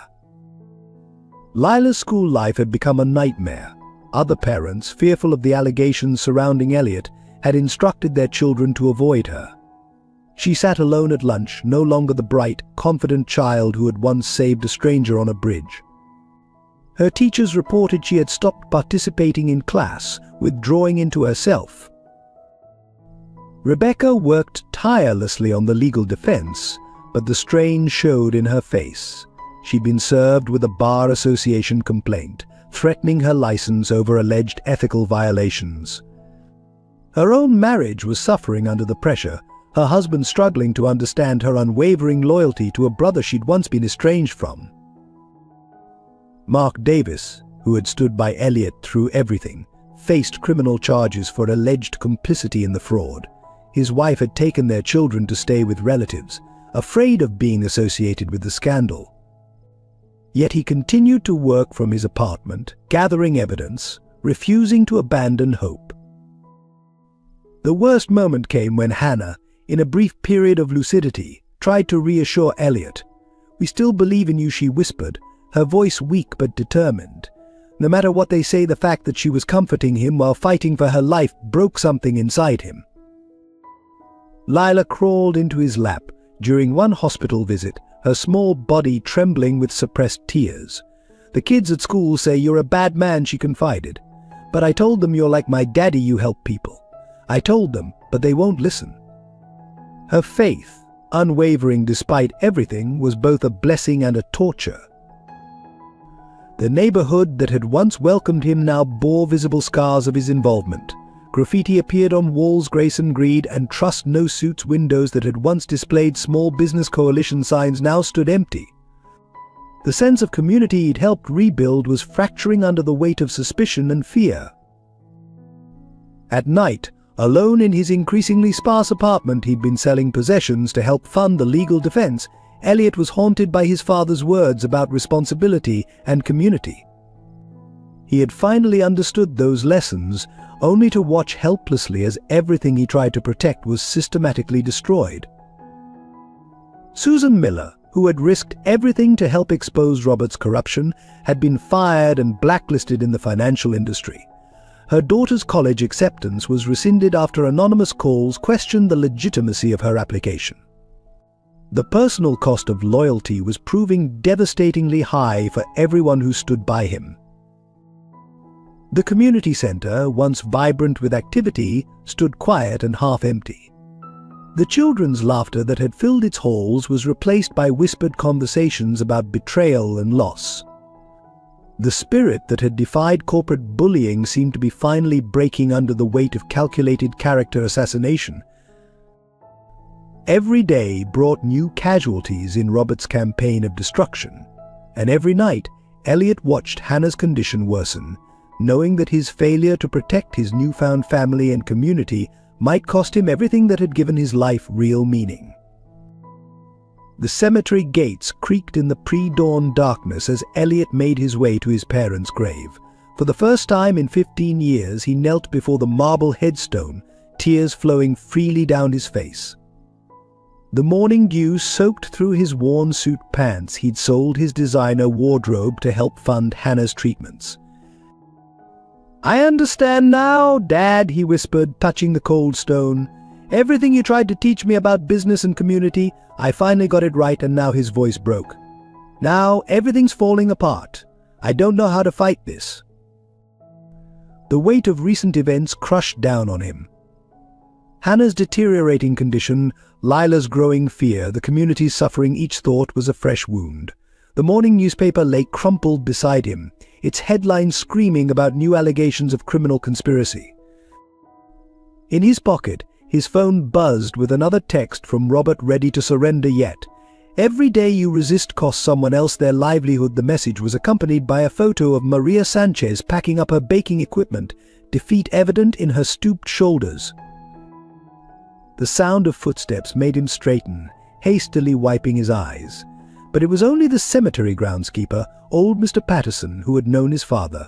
"Your dad used to come here every morning," the old man said quietly. "Not to visit graves, but to walk among the living," said it reminded him what business was really about: serving people, not profits. Memories flooded back Sunday dinners with his parents, Rebecca's laughter, the pride in his father's eyes when he made his first ethical business decision. All of it lost to years of pursuing wealth over connection, power over purpose. Standing slowly, Elliot traced his mother's name on the headstone. She had maintained a small garden in their first office building, insisting that even in business, things needed to grow with care and patience. The garden had been one of the first things he'd removed during his modernization campaign. His phone rang Rebecca with news from the hospital. Hannah's latest tests showed further decline. The experimental treatment they'd pinned their hopes on was now permanently out of reach, the pharmaceutical company having withdrawn their support after anonymous pressure. The sky began to lighten, but Elliot felt darker than ever. He'd fought his way back from being the cold, isolated CEO, only to find that his redemption might cost everyone he'd grown to love. The price of his awakening was being paid by an entire community. A small voice behind him made him turn. "I thought I'd find you here." Lila stood in the cemetery dawn, looking impossibly young and vulnerable. She walked to him and took his hand, her small fingers intertwining with his. "Mummy always says that when you're scared you should find your family. You're our family now, Mr. Elliot. You don't have to be alone anymore." The simple wisdom of her words broke through his despair. Yes, he was facing his darkest moment. Yes, the forces aligned against him seemed insurmountable. But he was no longer the solitary figure who had collapsed on Brooklyn Bridge. He had a family now, not just Hannah and Lila, but an entire community of people who had taught him the true meaning of wealth. Looking up at the brightening sky, Elliot squeezed Lila's hand gently. His father had built Grayson Enterprises on the principle that business should serve community. His mother had taught that growth required patience and care. But standing in the cemetery with his parents' memory and a child's unwavering faith, Elliot felt something stir in his heart, not hope exactly, but determination. He had lost his company, his reputation, his material wealth. But he still had the most valuable thing he'd ever possessed: the love of a family and a community worth fighting for. And perhaps that was all he really needed to start again. The breakthrough came from an unexpected source. Sarah Miller, a junior paralegal at Rebecca's firm, was reviewing archived security footage when she noticed something peculiar. In recordings from the night of Thomas and Margaret Grayson's accident, Robert Langford appeared in multiple locations at impossibly different times. The timestamps had been altered, she realized, her hands trembling as she pulled up file after file. But they forgot about the backup servers in the old building. Working through the night, Sarah uncovered a trail of digital breadcrumbs leading back 15 years. The evidence was damning. Security cameras had captured Robert meeting with the truck driver weeks before the accident. Phone records showed calls to a known professional saboteur. Most devastating of all was an email chain discussing Thomas Grayson's growing suspicions about financial irregularities. But meanwhile, in a dusty storage unit across town, Mark Davis made his own discovery. Hidden among old company records was a leather-bound journal, Thomas Grayson's private business diary. The final entries detailed his investigation into Robert's embezzlement scheme and his plans to confront his old friend. The journal's last entry, dated the day before the accident, was chilling. "Robert has betrayed not just me, but everything this company stands for. Tomorrow I'll present the board with evidence of his crimes. Margaret worries it's too dangerous, but I must do what's right." Rebecca, reviewing her father's findings, found a connection no one had noticed before. The trucking company responsible for her parents' accident had been secretly acquired by one of Robert's shell corporations just weeks before the crash. The same pattern appeared in David Thompson's death years later. Detective Sarah Martinez, who had never been satisfied with the original accident investigation, reopened the case. With fresh evidence and modern forensic techniques, she uncovered what had been overlooked or deliberately hidden years ago. The brake lines hadn't just failed, they'd been expertly compromised.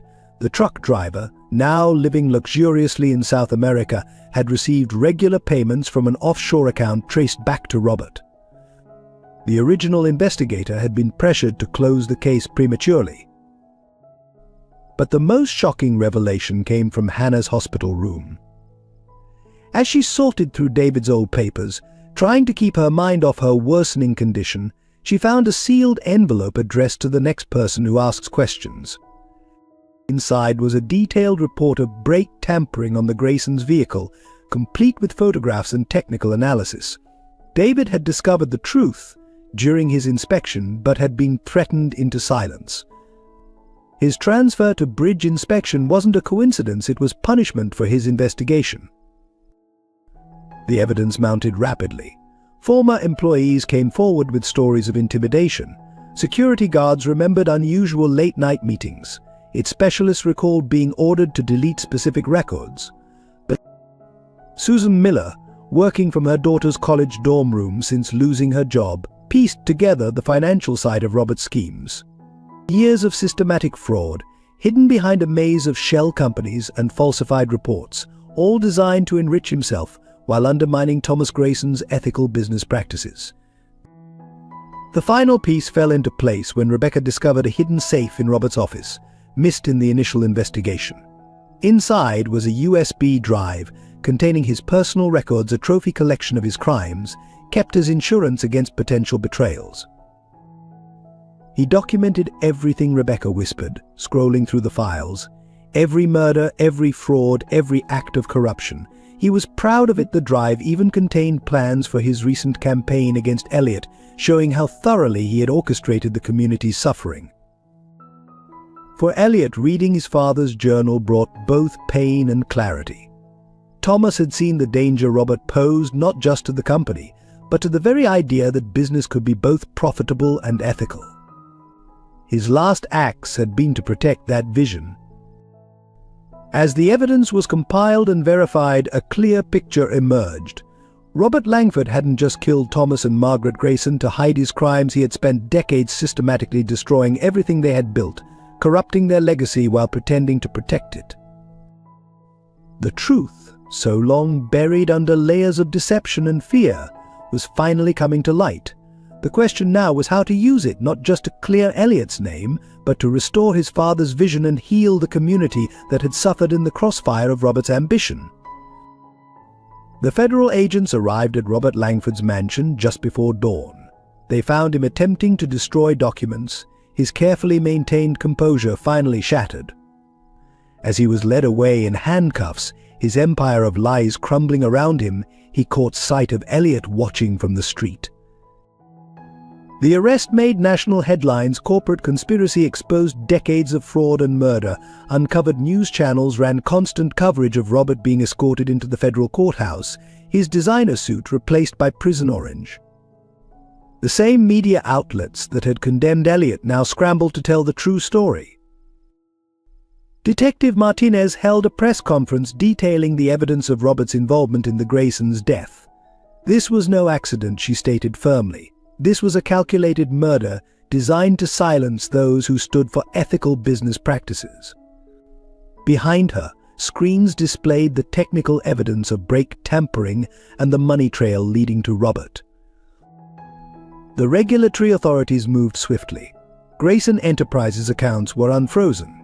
The board of directors, many of whom had abandoned Elliot in the crisis, now faced their own investigations for complicity in Robert's schemes. Thomas Reed, the senior board member, offered a public apology for doubting Elliot's integrity. Hannah's experimental treatment was immediately reinstated, funded by the recovered assets from Robert's hidden accounts. The hospital board issued a formal apology for their role in suspending her care. Within days, her condition began to improve under the renewed treatment protocol. The Small Business Coalition members were fully cleared of all allegations. Insurance payments were expedited for the Sanchez Bakery. The community center's funding was restored and increased. Mr. Chen's grocery store received compensation for the harassment disguised as inspections. In the courthouse, Robert finally faced justice. As the evidence mounted financial fraud, conspiracy to commit murder, corruption, obstruction of justice, his carefully constructed facade crumbled completely. When confronted with David Thompson's hidden report about the brake tampering, he broke down and confessed everything.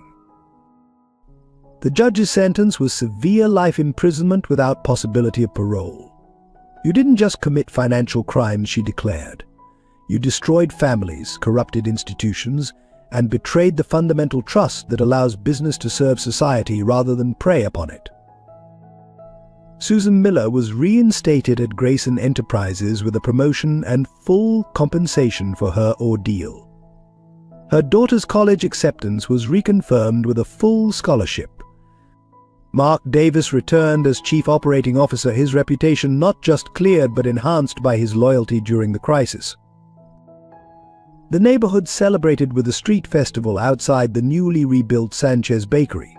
Children played freely again, parents relaxed their vigilance, and the sense of community that Robert had tried to destroy emerged stronger than ever. Lila's classmates, understanding finally that they had been wrong about Elliot, created a special card apologizing for their treatment of her.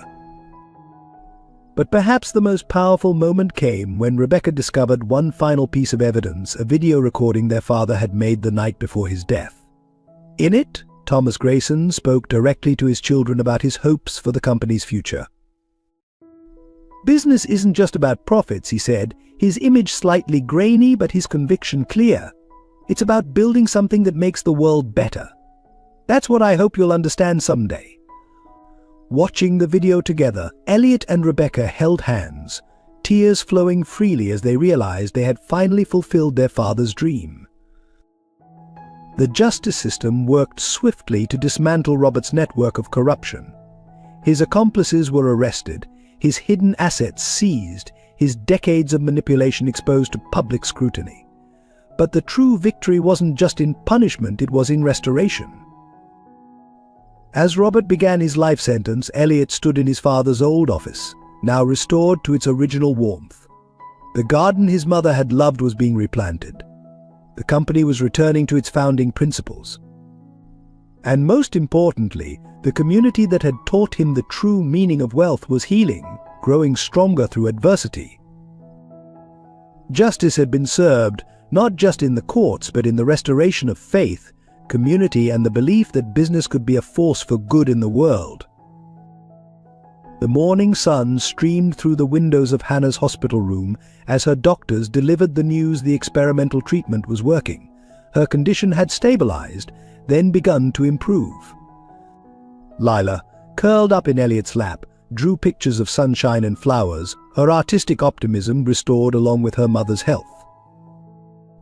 The transformation in their lives was profound. Hannah's strength returned gradually, color replacing the pallor in her cheeks. Lila's nightmares about bad men taking her away faded, replaced by dreams of family and future.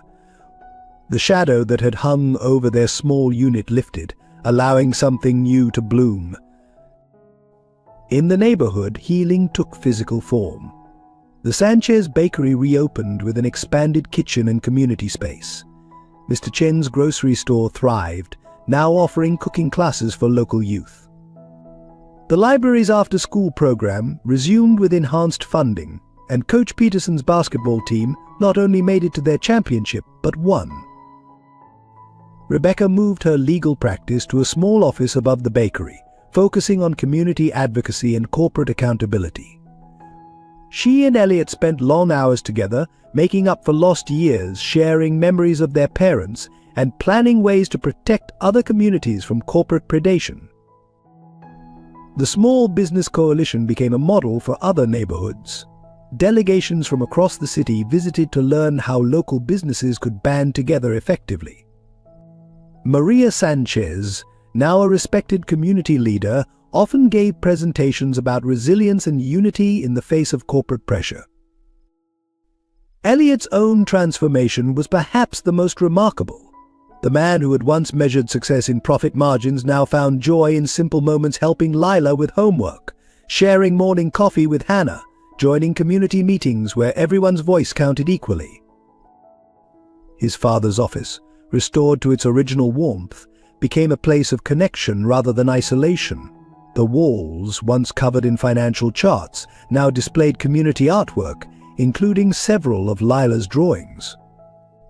The conference room hosted local business meetings, youth mentoring sessions, and family gatherings. One evening, as he helped close the bakery, Carlos Sanchez offered the wisdom of experience. "You know what makes a man rich, Elliot? Not money in the bank, but love in the heart and purpose in the soul." Looking around at the community he'd come to cherish, Elliot understood completely. The pinnacle of personal redemption came unexpectedly. During a quiet dinner at Hannah's apartment, Lila presented him with a carefully wrapped package. Inside was a hand-decorated frame containing her family drawing, but this time she'd written Daddy under his figure. Hannah, watching with tears in her eyes, took his hand. "She's right, you know," she said softly. "You become so much more than we ever expected. You're not just the man who helped save our community, you're the man who became our family." The corporate world noticed the changes too. Business schools began studying the Grayson model of ethical community engagement. Other companies, seeing the success of balancing profit with social responsibility, started their own community investment programs. But for Elliot, the real measure of redemption wasn't in professional recognition. It was in the trust of a child who had once saved his life and now called him father. It was in the love of a woman who had shown him the meaning of strength and dignity. It was in the respect of a community that had taught him the true value of wealth. One morning, visiting his parents' grave with Hannah and Lila, Elliot felt a deep sense of peace. The garden around the headstone, tended now by community volunteers, bloomed with his mother's favorite flowers. His father's business principles, once forgotten in the pursuit of profit, lived on in the transformed company. "Your daddy would be proud," Hannah said softly, squeezing his hand. Lila placed a drawing against the headstone, a picture of their entire extended family, including grandparents she had never met but whose legacy she helped honor. In that moment, surrounded by the love he had nearly lost himself to find, Elliot Grayson understood that true redemption wasn't about erasing the past, but about building a future worthy of those who had shown him the way. The autumn sun painted Brooklyn in shades of gold as hundreds gathered for the dedication of David Thompson Memorial Park. What had once been a neglected lot now bloomed with gardens, playgrounds, and community spaces. A bronze statue of David, captured in his moment of heroism, stood at the center, one hand reaching out to help, just as he had lived his life. Colorful banners fluttered in the breeze, each designed by local children under Lila's artistic direction. The Sanchez bakery had provided an abundance of fresh pastries, their warm aroma mixing with the crisp fall air. Community members moved through the crowd, sharing stories of David and the neighborhood's transformation. Hannah stood at the podium, her health fully restored, her presence commanding respect. "This park represents more than one man's sacrifice," she began, her voice carrying across the hushed gathering. "It represents the power of community, the strength of unity, and the belief that one person's actions can change countless lives." Lila sat in the front row between Elliot and Rebecca, proudly wearing the dress she had chosen specially for the occasion. Around her neck hung a small pendant containing a photo of her father, a gift from Elliot that morning. Her eyes shone with pride as her mother spoke about David's legacy. Coach Peterson's youth basketball team, wearing new uniforms donated by Grayson Enterprises, demonstrated their skills on the freshly installed court. Mrs. Harris had organized a reading corner where children gathered to hear stories about local heroes. Mr. Chen's family had set up a refreshment station offering traditional recipes passed down through generations. The park's design incorporated elements from every part of the community. The playground equipment, suggested by local children, included adaptive features for differently abled kids. The community garden plots, inspired by Margaret Grayson's love of growing things, were already producing vegetables for the neighborhood food bank. When Elliot took the podium, he carried not just his prepared speech but the weight of transformation. 5 months ago he began, "I was a different man. I measured success in dollars and deals. Then a little girl saved my life on a bridge, and in doing so saved my soul." His eyes met Lila's, who beamed back at him. The dedication plaque, unveiled with ceremony, bore an inscription that brought tears to many eyes in memory of David Thompson, who taught us that true heroism lies not in grand gestures, but in daily acts of kindness and courage. May this park serve as a reminder that every hand extended in help creates ripples of hope through generations. Maria Sanchez, speaking on behalf of the Small Business Coalition, announced the establishment of the David Thompson Memorial Scholarship, designed to support local youth pursuing careers in community service. The first recipient would be chosen the following spring, with Lila serving on the Junior Selection Committee. The ceremony culminated in a moment of profound symbolism. As the sun began to set, community members lit lanterns, one for each life David had touched, one for each person who had contributed to the park's creation, one for each story of hope and resilience that had brought them to this moment. Hannah and Elliot stood together, watching Lila release her lantern into the darkening sky. The light caught the tears on her cheeks, but her smile was radiant. "Daddy would love this," she whispered, slipping her hands into theirs. He always said parks were like hugs from the whole neighborhood. The evening air filled with music as local musicians began to play. Children darted between the lantern-lit paths, their laughter echoing off the new buildings. Elderly residents shared benches with young families, passing down neighborhood stories to the next generation. Rebecca, watching her brother with their newfound family, saw in him the man their father had always hoped he would become. The park wasn't just a memorial to David Thompson, it was a testament to the power of transformation, a symbol of what could happen when business served community rather than dominated it. As night fell over Brooklyn, the park glowed with warmth and life. The bronze statue of David Thompson stood sentinel over the scene, his outstretched hand eternally offering help, eternally teaching the lesson that had changed so many lives, that true wealth lay not in what you possessed, but in what you gave to others. 3 months after the park dedication, Elliot stood in the master bathroom of his new Brooklyn brownstone, adjusting his bow tie with nervous fingers. The house, just 2 blocks from Hannah's apartment and walking distance from the bakery, represented his complete integration into the community he'd grown to love. "Need help with that?" Hannah appeared in the doorway, resplendent in a simple white dress. Her eyes sparkled with health and happiness, all traces of her illness gone. Today wasn't just any Saturday, it was their wedding day, a small ceremony planned in David Thompson Memorial Park. Lila burst in, already wearing her flower girl dress, a crown of daisies perched on her dark curls. "Daddy, you're doing it wrong," she declared, making both adults laugh. The word daddy still filled Elliot's heart with joy every time she said it, a reminder of how far they'd all come. The ceremony location had been Lila's idea. "It's perfect," she had insisted. "Daddy David can watch from his statue, and everyone in the neighborhood can celebrate with us the wisdom of children," Elliot had learned, often surpassed adult logic. Rebecca, now living in the brownstone next door with her reconciled husband, had helped plan the intimate celebration. The Sanchez Bakery was providing the cake, Mr. Chen's family had arranged the flowers, and Coach Peterson's basketball team had volunteered as ushers. The transformation of Grayson Enterprises continued in parallel with these personal changes. The company had established a significant community development fund, supporting small businesses and local initiatives across the city. Profits remained strong, but they now measured success in lives improved rather than just dollars earned. Hannah Hannah's medical practice had evolved too.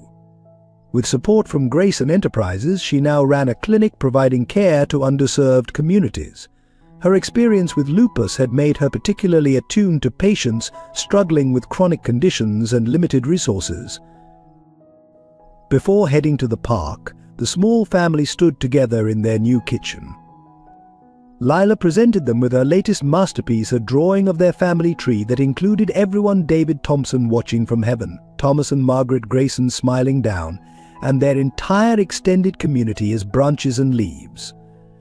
"See," she explained, pointing to the golden lines connecting everyone. "We're all part of the same tree now. The roots are love, and the branches are hope, and the leaves are all the people we help." Her childish wisdom brought tears to both adults' eyes.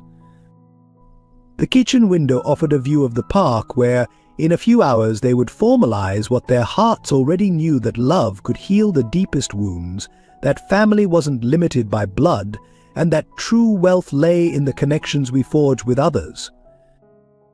On the counter sat Hannah's wedding gift to Elliot, David's old rescue worker badge, mounted alongside a photo of David and a young Lila. The inscription read to the man who learned to save others in his own way: "Welcome to our family." Elliot's gift to Hannah was equally meaningful, a key to a new community health center being built adjacent to the park, where her dream of accessible healthcare for all would become reality. The center would bear both David's name and his spirit of service. As they prepared to leave for the ceremony, Lila tugged at Elliot's sleeve. "You know what, Daddy," she said thoughtfully. "That day on the bridge, I think Daddy David helped me find you. He always knew who needed help the most." Hannah squeezed Elliot's hand, understanding the emotion that made speech impossible. Together, they had built something beautiful from loss and pain: a family bound by choice rather than obligation, a community strengthened by compassion rather than competition. The morning sun streamed through the windows, catching the simple gold band already on Hannah's finger. Her engagement ring had been David's, given with love from one protector of her heart to another. Today they would add another ring, another layer to their story of healing and hope. 5 years later, the annual Community Unity Festival filled the streets around David Thompson Memorial Park. Children played on equipment worn smooth by love and use, while their parents shared stories on benches dedicated to neighborhood heroes. The Sanchez Bakery, now a local chain of community-focused cafes, served their famous pastries from a dozen stalls. Elliot stood on the small stage, Hannah by his side, watching Lila receive the first graduation certificate from the Thompson Grayson Youth Leadership Program. At 13, she had grown into a remarkable young woman, carrying both her father's spirits of service and compassion. Today, Elliot addressed the gathered crowd. "We celebrate not just our community's strength, but the power of transformation. 5 years ago, I was a man who measured wealth in dollars. Today, I measure it in smiles, in helping hands, in lives touched and hearts healed." The Small Business Coalition, now a model studied by cities worldwide, had grown to support hundreds of local enterprises. But its heart remained in this Brooklyn neighborhood, where business owners still gathered in the bakery's upstairs room to discuss ways of strengthening their community.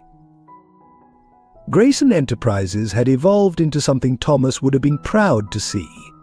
Its board now included community representatives, its profits supported social initiatives, and its business practices proved that ethics and success could coexist.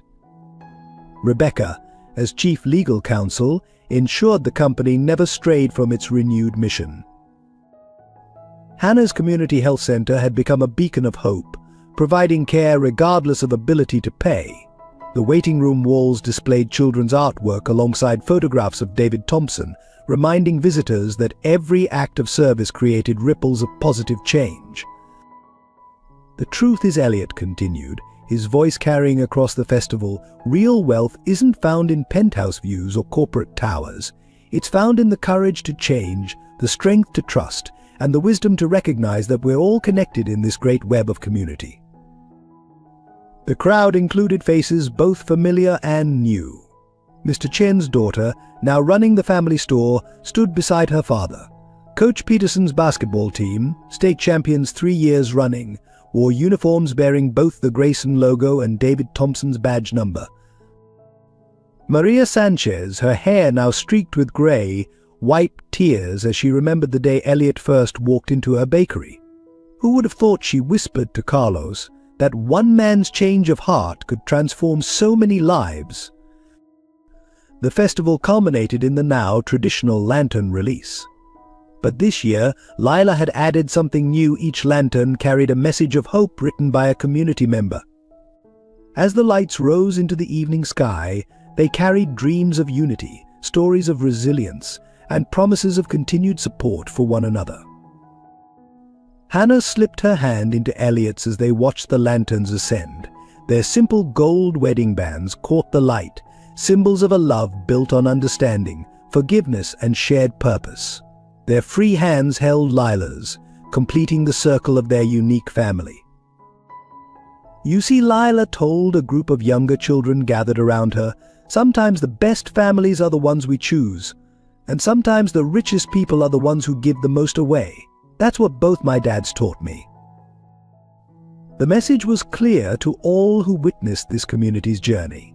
True wealth couldn't be measured in bank accounts or stock portfolios. It lived in the connections between people, in the strength of shared purpose, in the courage to reach out to others in need. As night fell over Brooklyn, the park glowed with lantern light and human warmth. The bronze statue of David Thompson stood witness to his legacy, not just of one heroic act, but of the endless ripples of positive change that flow from every choice to help others, to build community, to believe in the power of transformation. For in the end, this wasn't just a story about one man's redemption or one community's resilience. It was a reminder that every life touched creates possibilities for change, that every hand extended in help can transform both giver and receiver, and that the truest measure of wealth is the love we share and the lives we lift along our journey. Thank you for experiencing this emotional journey with us. If this story touched your heart and resonated with you, we'd love to hear your thoughts and experiences in the comments below. What moments moved you the most? Has someone's kindness ever transformed your life? Please share our message of hope and redemption with your friends and family who might need it today. Don't forget to subscribe to our channel and hit the like button to support our team in creating more meaningful stories that remind us of the power of human connection and the true meaning of wealth. Together, we can spread more stories that matter.